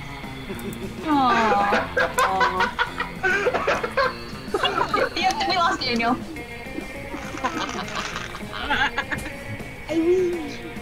Rosen? You're too precious for this world, I swear. Still you, Rosen. I know. No one is richer than potassium than Damien fucking Levesque. No one is so richer than potassium. Is he even for real? Stupid, sexy Damien. Now you need to put a stop to this nonsense before it escalates somehow into arson. Defend the banana's honor, or eat the banana. The banana. Eat it. It's Daniel's call. Eat it. So bold! You get closer to Damien in a very cool and quiet way.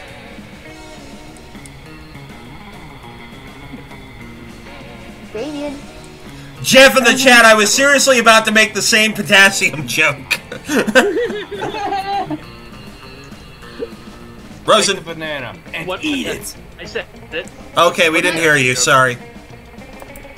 But you don't mind your business. You ate the banana instead.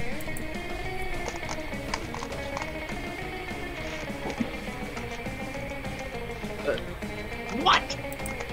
What? What? What? Yeah. Professor Detective, eat the banana. Slowly.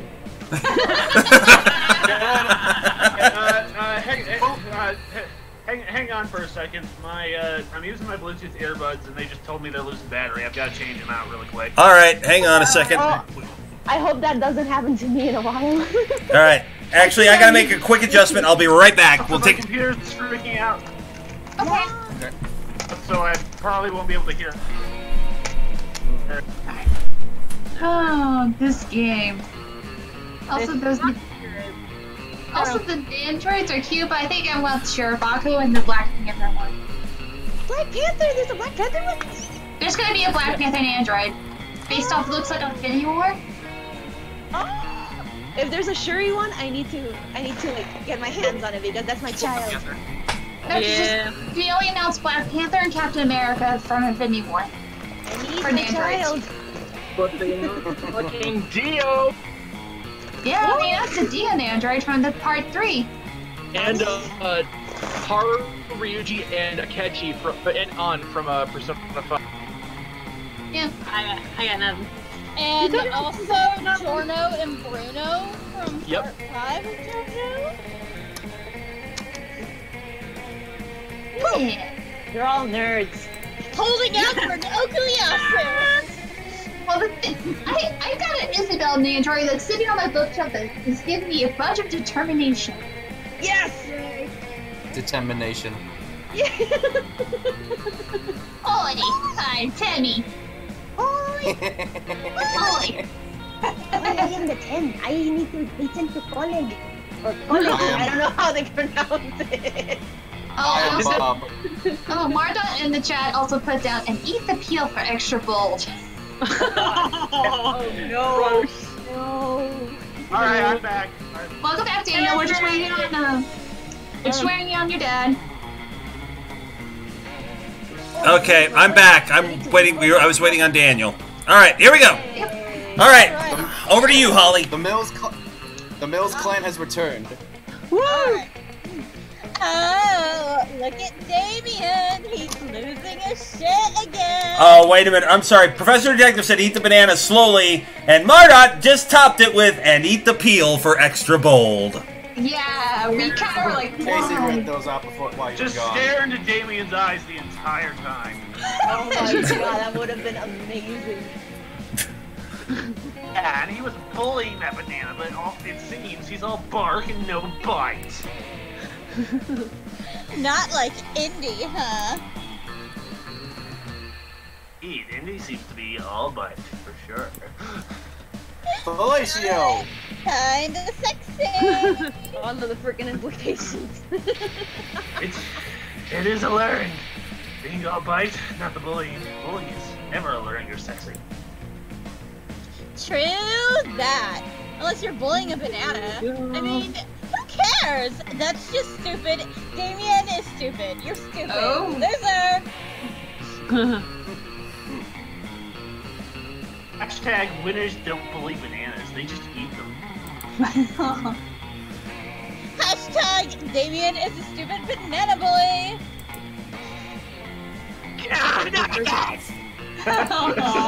This has happened before? This is it! This is the last time you dare fuck with me, you bastard! I think Davey's talking to the player. Can this be considered dick envy at this point? Yeah. Maybe.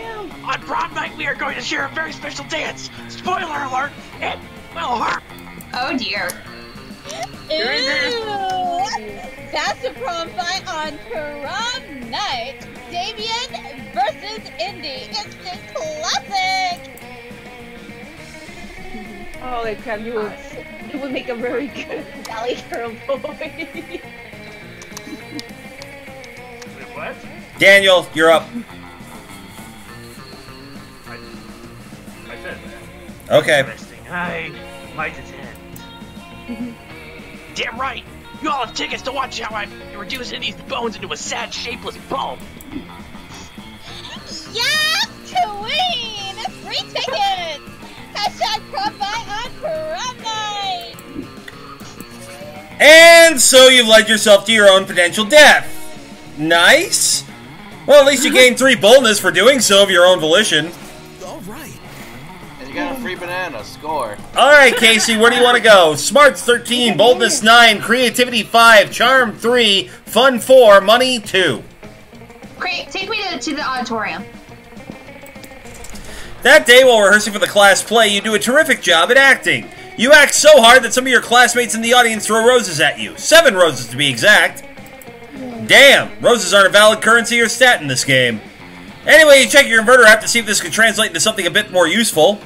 It seems 7 roses equals 2 creativity points. Sweet, you gain 2 creativity. Nice. Later, you, Polly, and Miranda are watching your adorable little dark deity total melt the faces off passers-by when... Tifa, do you want to be the coven? Yes. Okay. Okay, let me get into the game. Let me get in my zone. Okay. Thank God you found the totem. Hand it over. Quickly. Whoa, dudes. Chill out for a second. No, they sound pretty chill to me. Yeah. Whatever seems to be the matter? We're off to have a lovely picnic with your dearest totem friend, Nobody. Your totem is Zigord, root of the Dark Realms, an agent of destruction. You must dispose of the totem before the world.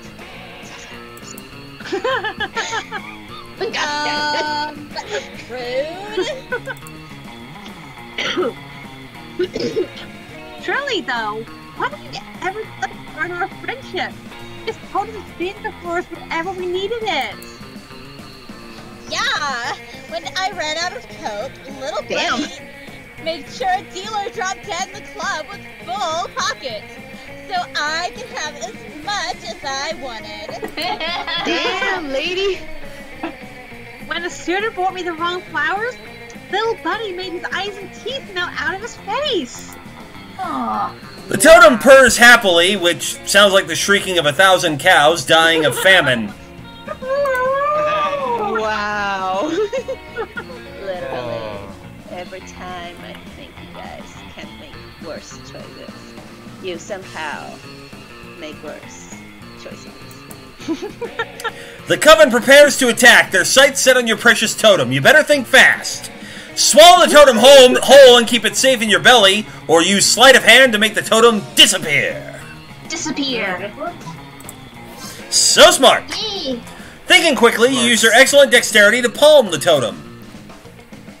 Oh, where did it go? 1 second, writer's block in the chat. Jeff in the chat, you'd be surprised how much coke you can snort when you don't have lung capacity. Damn, son.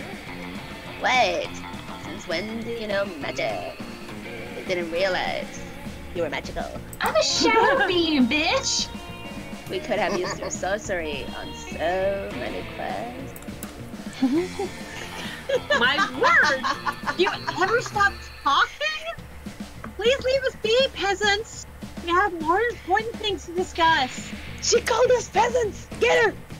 Yeah, Ethan's off to bed. Good night, Ethan. Thanks for stopping by. Bye, Ethan. Good night. Good night, dude. Night, Ethan. Well, I suppose if you possess such great powers, we can trust that you will be able to contain the dark deity within the totem.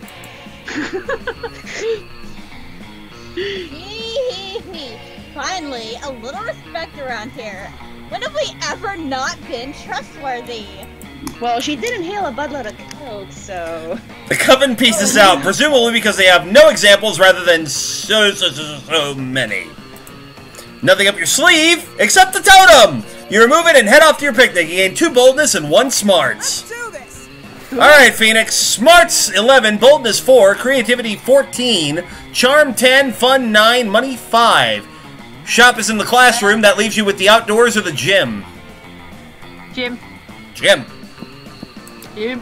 That day, an epic dodgeball match takes place. Many people fall during the battle. You can't take any more, so you valiantly go straight to the other team's leader and start negotiations for a truce.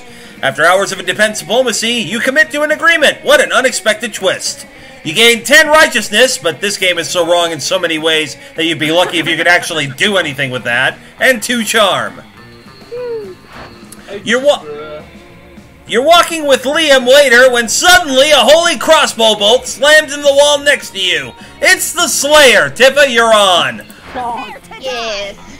Okay, let's Oh my see. God. Let's review.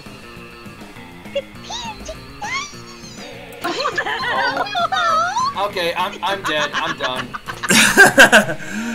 You quit? Dead, I died at them.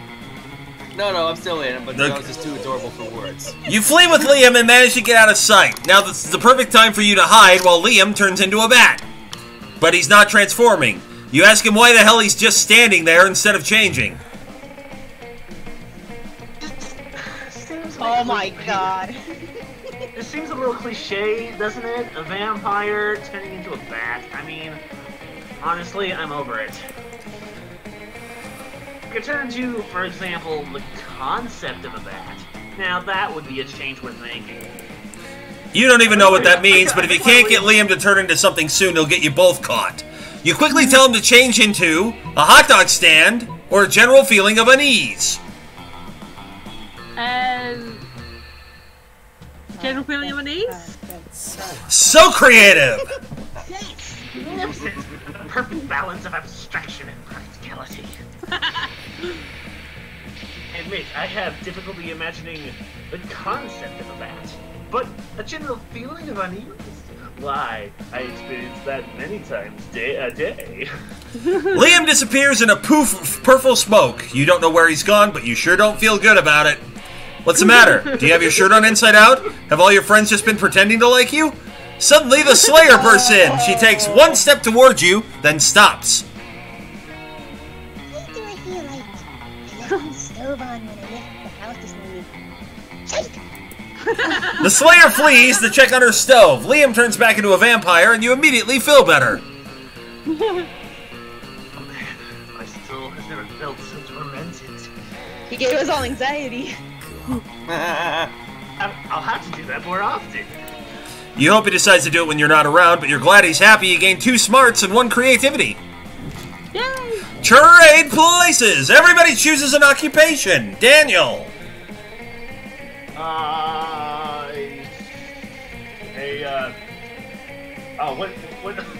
I know what I'm trying to say. It's the guy who's like, you go to the horse race and you're like, I want to bet 2,000 on this and this. Jockey? Bookie. No, jockeys are the guys who... A bookie. Jockeys are the ones who ride the horses. A bookie. A bookie. Yeah, it's a bookie. A bookie. Casey. An Imagineer? Imagineer. Rosen. A what? Plumber. A plumber. Phoenix. Mario. Yeah. I'm trying to think really random because if I remember this question correctly, I lost last time. Detective. Play orders debated upon on how funny a TV show called America's Next selected occupation would be. America's Next Bookie, America's Next Imagineer, America's Next Plumber, or America's Next Detective. America's Next Imagineer sounds amazing. Yeah, but we're talking about how funny it would be. Oh. America's Next Plumber is probably the funniest one. Yep. Then Booker. Then Bookie, I think. Then Bookie. Yep, sorry, we're all going that way. Yeah. Noon! Lunchtime. I don't think anyone changed. Sure. Here's the breakdown, gang. We have the shop. We've got Vera and Scott at one table, Damien and Polly at another, Miranda and Liam at a third, and the return of the interdimensional prince. Rosen, where do you want to go? Miranda and Liam. Miranda and Liam. You notice Liam looking disgruntled, which is his default, so whatever. But it seems like Miranda is pretty upset too. Better check it out. Liam, why are you typing on your phone so angrily? Did your phone offend you in some way? Why are you mad at it? You seem to be an 8.5 on the frowny Liam scale.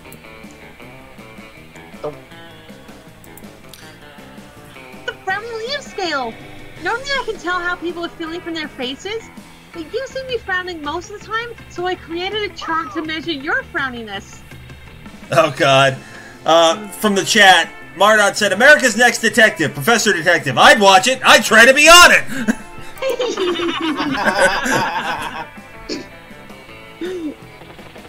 Miranda pulls out a notepad and displays a series of doodles of Liam's frowniness. They're not super accurate, but they are super adorable.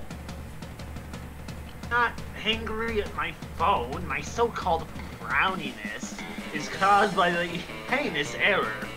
I specifically asked that my creative creme brulee be extra crispy, so it truly popped with my #massacre Instagram filter. They burnt it to a crisp, rendering it unphotographable. Oh my god.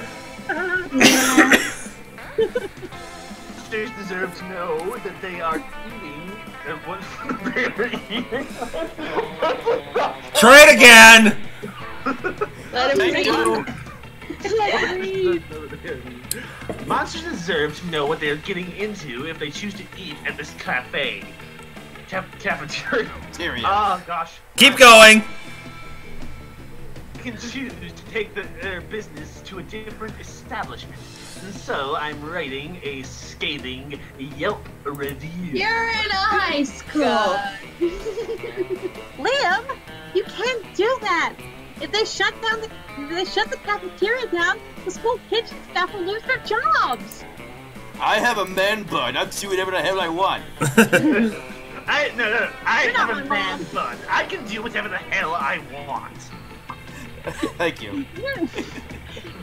Did you know that peasants have to do labor to make living wages? They don't simply have unlimited stores of gold. I was shocked when I first found out. The kitchen staff wanted to earn their wages. They should have been better at their jobs. I am simply the merchant of truth. No, you're the merchant of poop. Jeff in the chat, America's Next Plumber, America's #1 and #2 reality competition. Very nice. Guest starring Mario. Your royal sophistication shines. I'm hanky. Look, yes. His taste may tend towards the mainstream, but surely he can see this subpar cafeteria must be exposed. Don't be ridiculous. Misa is surely more compassionate than that, and would gladly help me save the cafeteria. Again! Again? Gosh, it's hard to keep track of your misadventures at this shit show of a school. Still, you'll help if you can. Miranda can't undermine Liam's admittedly talented criticism alone. This will take an army of homeless people we pay to write positive Yelp reviews of the cafeteria until we eclipse Liam's. Or, Liam, one lone voice, simply cannot shut down this cafeteria, at least not the voice of a high schooler. Let's get a renowned food critic to write a Pulitzer-worthy expose to be published in the most widely read periodicals. The first one. Why, of course! His plan involves two of my favorite strategies. Gathering an army and outsourcing the work to the disenfranchised. If it involved torture and suppression of dissidents, it would hit like all my favorites. But there might be still some time. There might still be time for that later. Don't even have a response to this. You go to the vast homeless population who wander the woods near the school, don't ask, and convince them the cafeteria is a trendy new restaurant that sells food for the most valuable currency of all, positive Yelp reviews. Turns out people are pretty gullible when they're starving, so they flock to the cafeteria in droves and start writing spectacular reviews on their phones. Because now homeless people have phones of their own? It seems they kept all the unwanted Blackberries. Remember Blackberries? Yeah, me neither. Miranda Vanderbilt, says Principal Giant Spider, bursting into the cafeteria with eight-legged panache. Stop bringing droves of homeless people into our cafeteria! But Principal Giant Spider, it was absolutely vital to the vitality of the school. You said that the last 5 times. You can't solve all your problems by manipulating homeless people. Why not? Notorious PGS storms out, but Miranda looks perfectly chipper. Oh, he may pretend to be upset, but I think the subtext is pretty clear. Thank you, Miranda and Mista, for saving the entire school like as the beautiful heroes you are. That's 100% a lie, but Miranda called you beautiful. Aw, it's a win. Let's go. Alright, hang on just a second. I gotta take care of something really quick. Hold on. Alright. Okay. Ah, damn it. Damn it! Yeah, okay. You'll be fine. Yeah. Is it someone a door or is it just...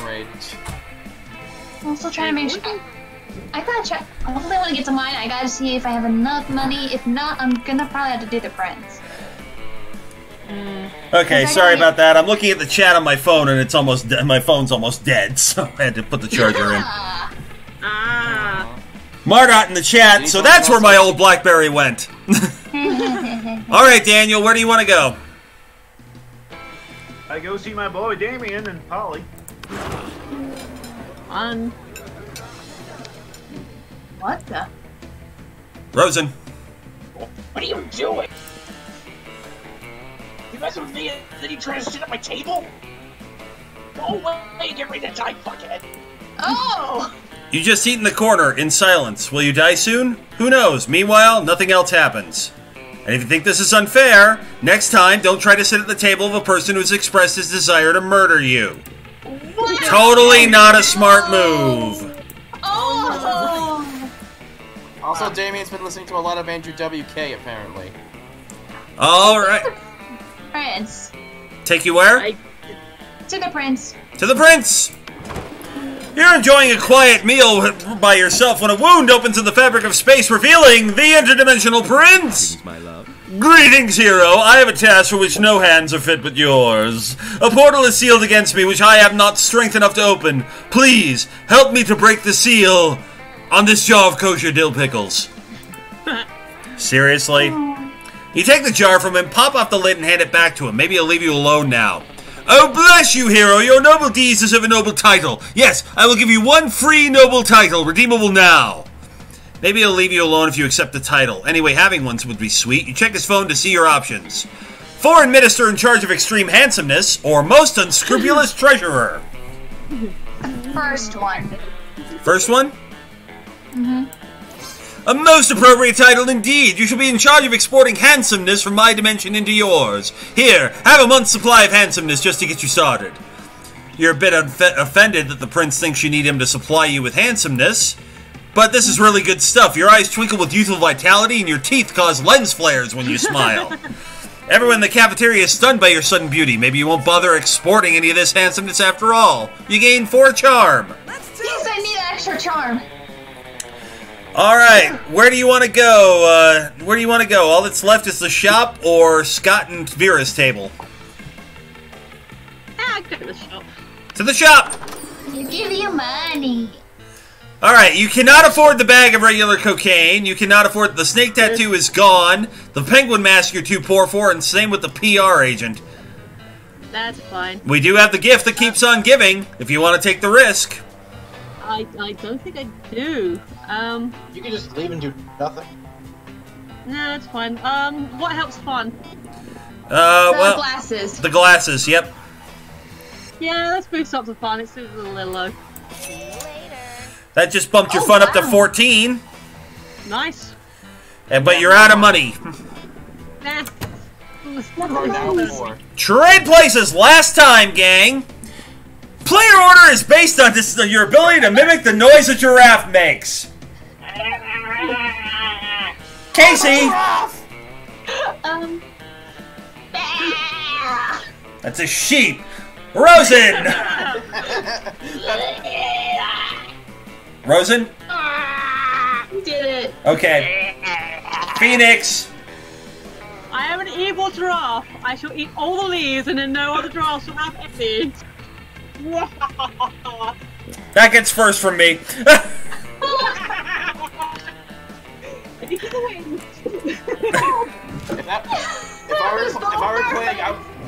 I were playing, I would have just went, I'm a giraffe! Alright. Phoenix, you get to go first. There is no shop this round. There is no shop this round. So where do you want to go? Right, what do I need to put the end of the top? Right now, Smarts 13, boldness 14, creativity 15, charm 12, fun 14. You're doing pretty good, actually. Cool. I'm making the bathroom this game, so why not? Alright. That day you skip class and just hang out in the bathroom because you respect no authority. While in the bathroom, you tell yourself in the mirror that you're so bold you'd kill a tiny, big-eyed turtle with your bare hands. No! Well, that's 5! We got 5! We got 5! Woo! Scarlet, Eliza, that's it. Phoenix, I'm punching this prince. Mardot, today on Murder, She Wrote, Jessica investigates a murder during Monster Prom. That monstrous act would instantly give you 500 boldness. But come on, you're just talking to yourself in the mirror. Where's the merit in that? You know what? You can keep 2 boldness anyway just for saying that out loud to yourself out loud. With that out of the way, you hurry away to your secret meeting with Miranda. Well done, co-conspirator. Operation Make Liam Popular Again is a rousing success. And for the record, I did discover Liam was popular for a 3-month period in the early 16th century, so that fits. All it needs is for us to wait for prom and celebrate our...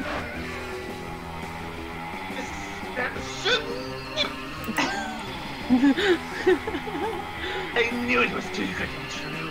My idiosyncrasies are remarkable, but they aren't marketable.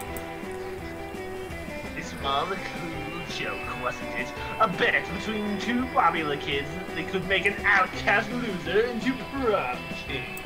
You're popular! The circus is over, and this clown is climbing into his tiny car and going home. And 12 other tiny clowns if the metaphor holds. Which it doesn't! It was a bad metaphor. Goodbye. No! Liam! I wasn't trying to be mean! I don't have a mean bone in my body! What the heck? Excuse you? No, she doesn't have any mean ones, she just has a few murders ones. You might have that. You might check that affirmation later. Oh, fish sticks! If we don't do something to fix this, all our hard work will be on subterfuge will be for naught. But how can we make amends? Surely not with some sort of overwrought romantic gesture defying all logic. You tell Miranda not to worry. You've seen plenty of teen rom-coms. You know how this part goes. You need a grand romantic gesture. Race to the airport to confess your feelings before Liam boards his plane, or pay 1 million people to spell out "I'm sorry" so it's visible from space. I'm sorry. No, you have no money. You have no money. I can't do it. No, it would fail because you have no money. Everything is stats. Yeah. Right, but last time I tried the airport thing, I also got because you last time. Oh my god. Plus, I remember the airport one not faring well for me when I tried it. No, it's because that you Okay, alright, everybody calm down. Look, each of these outcomes are the same, but the result is different depending on what your stats are. You need to choose whichever one has the higher stat. In this case, I would say creativity versus money. You have no money, you have a 15 in creativity. Okay. Fair point. Alright. So I can't afford to wait. So I don't lose money, or I haven't got the money to lose in the first place, so it won't at all. You want to avoid anything having to do with money. Oh, okay then. Alright, we'll have to go from the airport then, even though I know last week it didn't work. I know, because your stats were different then. Okay. Alright. So charming! It was charm. Okay. Hey! Wait, how did you know Liam was about to board a plane? Are you stalking him? If you are, that's fine. Isn't that what all romantic comedies have ever taught us to do? Anyway, you find Liam in the international terminal at Spooky Airport waiting in line to board. You pass through airport security by telling them you're there for a romantic gesture. Because airport security might say no to terrorism, but they can't say no to love. Right, I'm going to Belarus. Belarus. Belarus. I'm going to Belarus, where my calculations... Belarus! He's supposed to rebel against you. Oh, no, okay. I thought you said hello, Bruce, and I was going Bruce. Hi, Bruce. Anyway, when my calculations have revealed that nobody likes me, and I can go back to being unpopular. You grasp Liam's cold, dead hand in yours, and with perfect sincerity tell him what he means to you. Nothing. Don't you see? You say, looking deep into his eyes, you don't need to flee to Belarus to be unpopular, because you'll always be unpopular in my heart, which is coincidentally about the same shape as Belarus. I don't know what to say. I don't know what you're talking about, but if I don't understand it, it must mean it's art. It's art to me. Oh, how could I ever dream of leaving you behind? Oh, Alright. Liam. If it makes you happy, I'll return to high school and don that heavy prom crown. Oh my god, that has so many implications. But only because I know that no matter how popular I get, there will always be one person who thinks I'm only so. The people in the airport line clap and cheer, clearly not understanding anything you two just said to each other. Liam accompanies you back to school and you gain 2 creativity and 1 smarts. Also, you should visit a hospital since your heart being the shape of Belarus can't mean anything good health-wise. Alright, Smart 7, Boldness 18, Creativity 5, Charm 7, Fun 10, Money 8. Where do you want to go?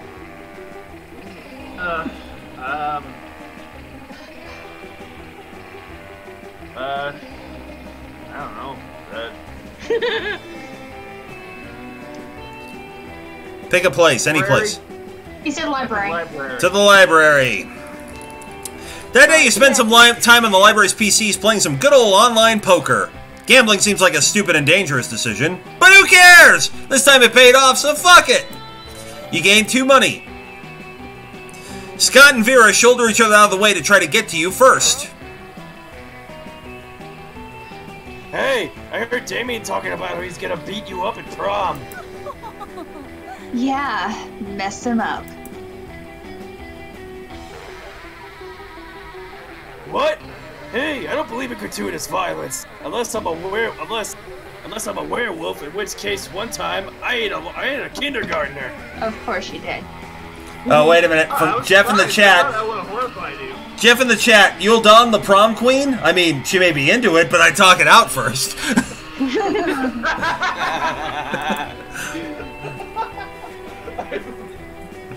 You're right, Scott. I should look into this upcoming carnage and think of a way of monetizing it. I heard Polly say Damien was giving away free tickets to watch him skinning Indy alive. Such a lack of business perspective is discouraging. That's not nice. Pouty face. Why haven't I received free tickets? Maybe the not so nice part is the part about you being skinned alive. Anyway, Indy, what are you doing about this? Might I interest you in some Oberlin life insurance? This might be a good time to get a policy. Yeah, Indy, what are you doing about this? Won't you give us free tickets to watch Damien skin you alive? Don't be rude, bro. That's a good question. What are you doing about this? Seems like you're pretty screwed, but maybe if you play your cards right, you can convince one of these two to teach you how to fight. Here's what I'm gonna do, Vera. Here's what I'm gonna do, Vera. I'm gonna give you $100, and you're gonna teach me your secret Oberlin combat style, or I don't know, probably die unless some big, strong, good at sports man decides to teach me how to fight. But where would I ever find such a man? What's my charm? Your charm is 7. Alright, I guess I'll have to go for Vera. So wealthy! Yeah! Ooh. Done. Money's for days. I mean, I don't even need your money, but I don't like when other people give it to me. It's kind of arousing. Speaking of that voice. Down, Rosen. Later. Alright. Okay. He didn't hear you. I'm not role-playing, I was reacting. Alright. Start role-playing. Okay, I'll train you. Anyway, I can place bets in your favor and make lots of money by rooting for the underdog. Whoa, bro! Barry's actually super good at fighting. She's clearly bringing you up. She's clearly bringing you from underdog to overdog. Yes, prepare to get really fierce and really nasty. After that, you have a very cool training montage where you learn lots of dirty tricks like throwing sand in your opponent's eyes or hiding a Bowie knife up your sleeve. Now you feel ready to face stupid, sexy Damien in the prom fight on prom night. It will be bloody. You gain 2 boldness and 1 smarts. You're the best. Hurrah! Alright, take me to the gym. To the gym! That day, an epic dodgeball match takes place. But the match isn't important as the human interactions within it. You're at your peak when you decide to go for the overkill and wink at one of your teammates. He's totally mesmerized. It's the most epic wink ever. Damn, you know how to win over people's hearts. You gain 2 charm. Yeah. For a long moment, you, Polly, and Miranda can do nothing but stare at the newly freed dark deity. Holly? Holly. I'm here, hold on. Dude, this is awesome! I can't believe our sweet little kawaii deity is right out here in the universe with us. Me either. So, like, what now? Yeah, I guess little buddy ain't so little anymore. The dark deity smiles the grin of the eternally damned. The paint begins to melt off the walls of the hallway. Windows shatter, sending shards of glass flying dangerously through the air. The ground rumbles and shakes with the force of a magnitude 12 earthquake, which is actually farther than the Richter scale goes. Yikes. Who knew that unleashing a dark deity from a totem would have consequences? This could definitely spiral out of control. Better do something and fast. Fight the dark deity, or ask the dark deity to monster prom. Ask it to prom! Not so charming. You immediately drop to one knee and pull out a beautiful bouquet of blood-soaked daisies. Oh my god, what? You make your pitch to the dark deity, citing all the wonderful times you've had together, annoying the coven, making sacrifices, melting faces, and how it's all felt so much to you. Oh, Jeff in the chat.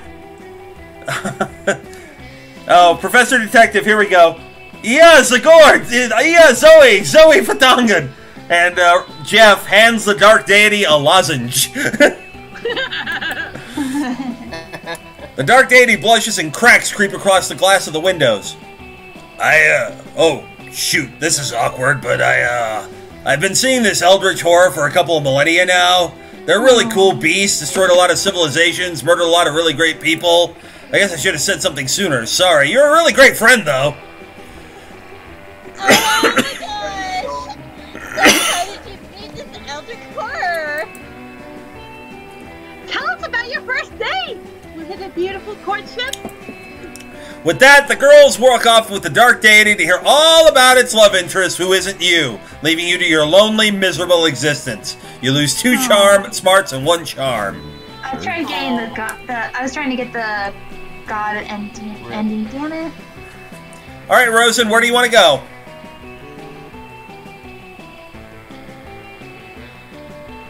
Rosen. Hang on, mate. Hold on.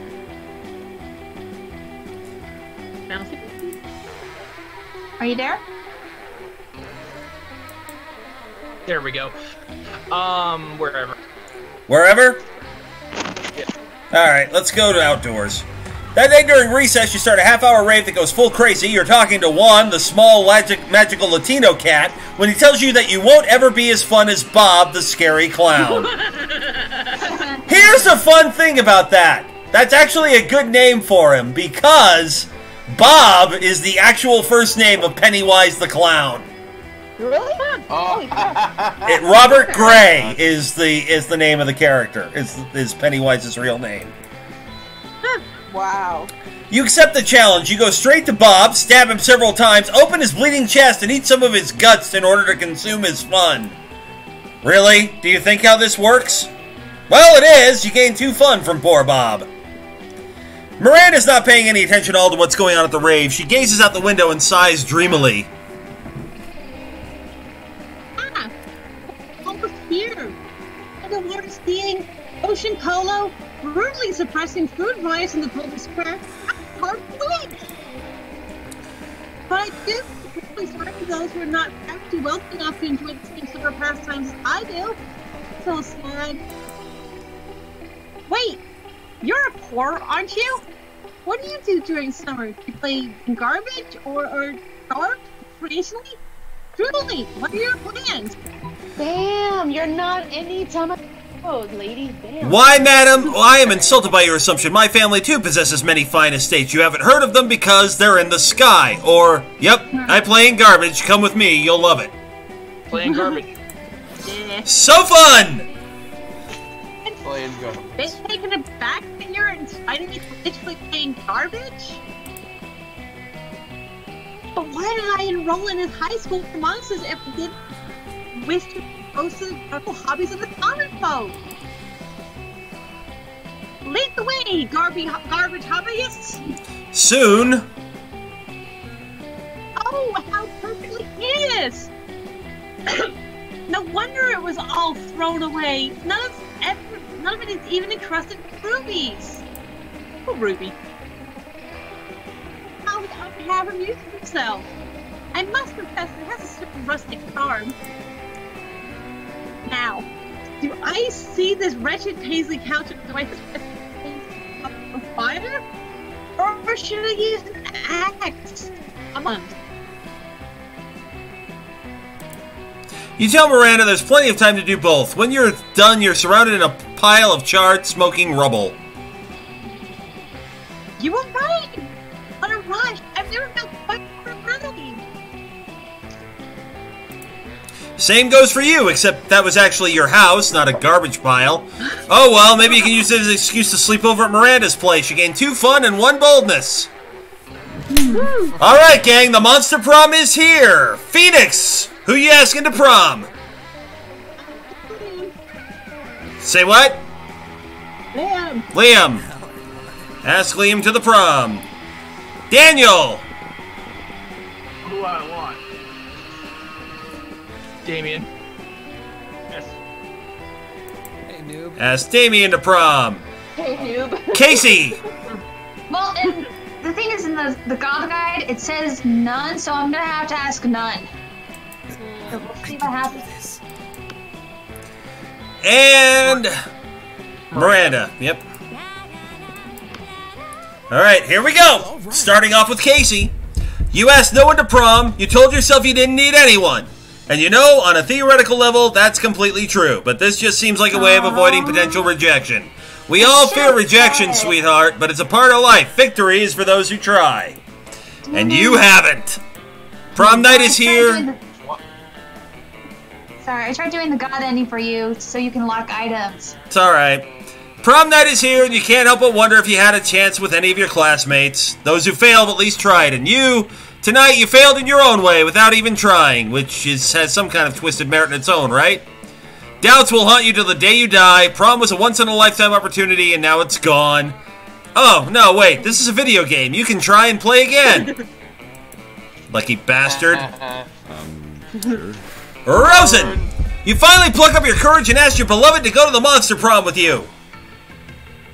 Oh! Are you really asking me to the Monster Prom? How chivalrous and brave of you! Yes! Yes! I accept your proposal! As it is customary on prom night, I will be waiting at a Sea Dragon's cave. And Monster Prom. It will be delightful! Prom night was a night to remember. And it will definitely be remembered since Miranda brought a jester, a bard, and a scribe to document everything.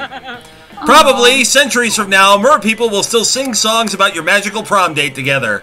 You even shared a beautiful kiss, and what you didn't know at the time is that some weeks later, an entire mer village would be destroyed to build a statue depicting it. Because your love is more valuable than the life of many. Like, literally. Let's do this! Phoenix! Hard eyes on the fucking prom. We did! It was our plan! We fought for love and love won! Liam is popular again! Ha-ha! Ah. Anyway. Years spent avoiding cliches. This doesn't feel as bad as I imagined. So authentic. Maybe doing a 180-degree turn from cliche is good, but embracing cliches is like making a 360-degree turn from them. So disruptive. At that moment, Miranda becomes distracted by some other wacky plan and leaves you with Liam mumbling to himself. Such a lovable dork. Prom night arrives and the two of you decide to embrace all cliches from slow dancing to actually having fun. Yay! After the coronation, Liam admits he's having a great time, which is causing him to reflect on all the cliches he's avoided all these years, which he can now embrace.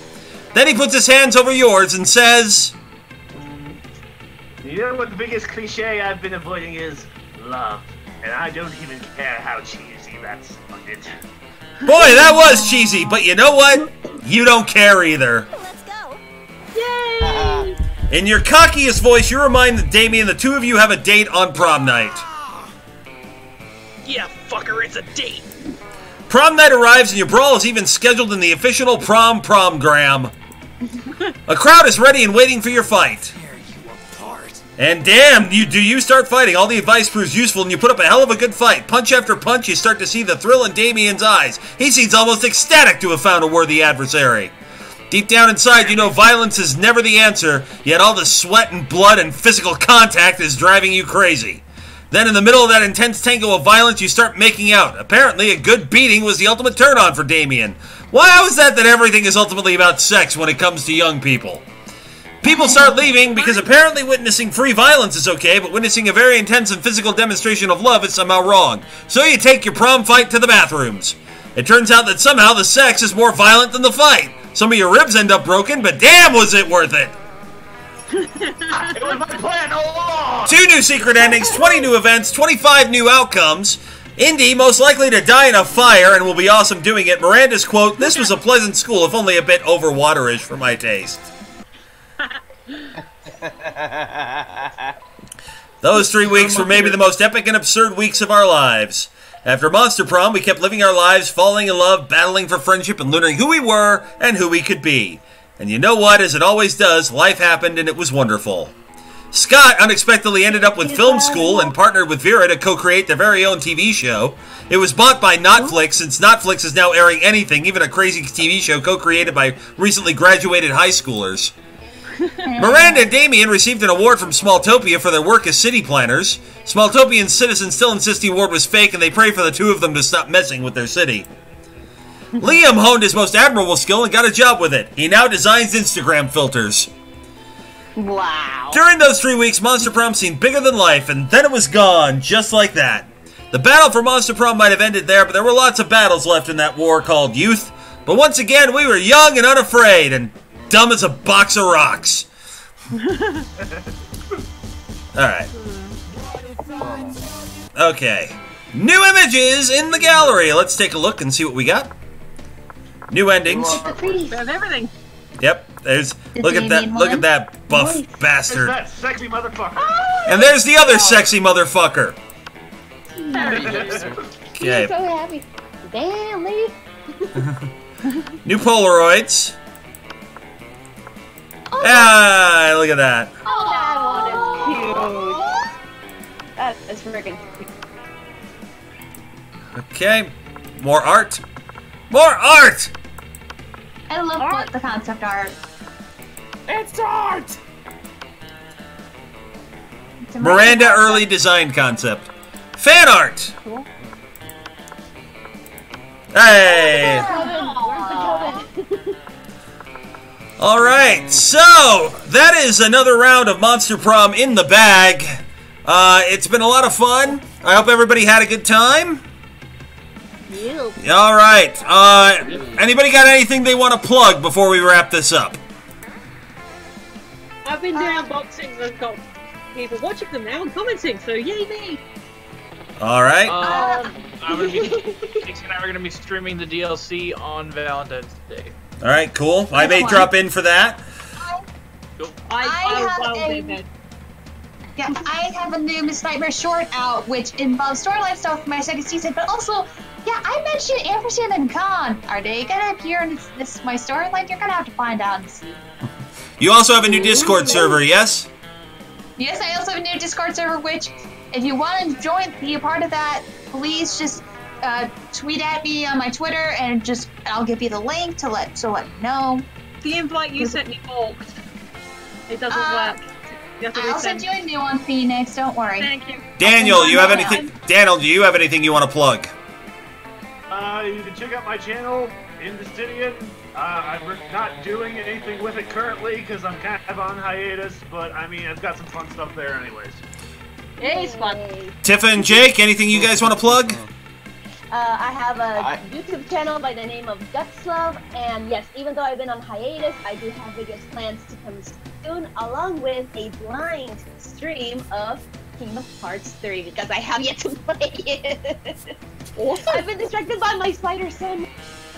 You need help with that, let me know. And I have nothing to plug, so yeah. Alright, so that is Monster Prom for yet another round. We'll probably be back next week with more insanity and bad decisions. Thank you very much for everybody for joining in. Oh, I'm sorry, Holly, did you have anything you wanted to plug? Nope. Okay then. Fan favorite Holly has nothing to plug. But there we go. Alright, thank you very much, folks. We'll see you next week with more Monster Prom, maybe. We'll see what happens. I'll make the announcements if needed. Thanks to everybody for showing up. Good night! Night! Good night, everybody! Good night! Night!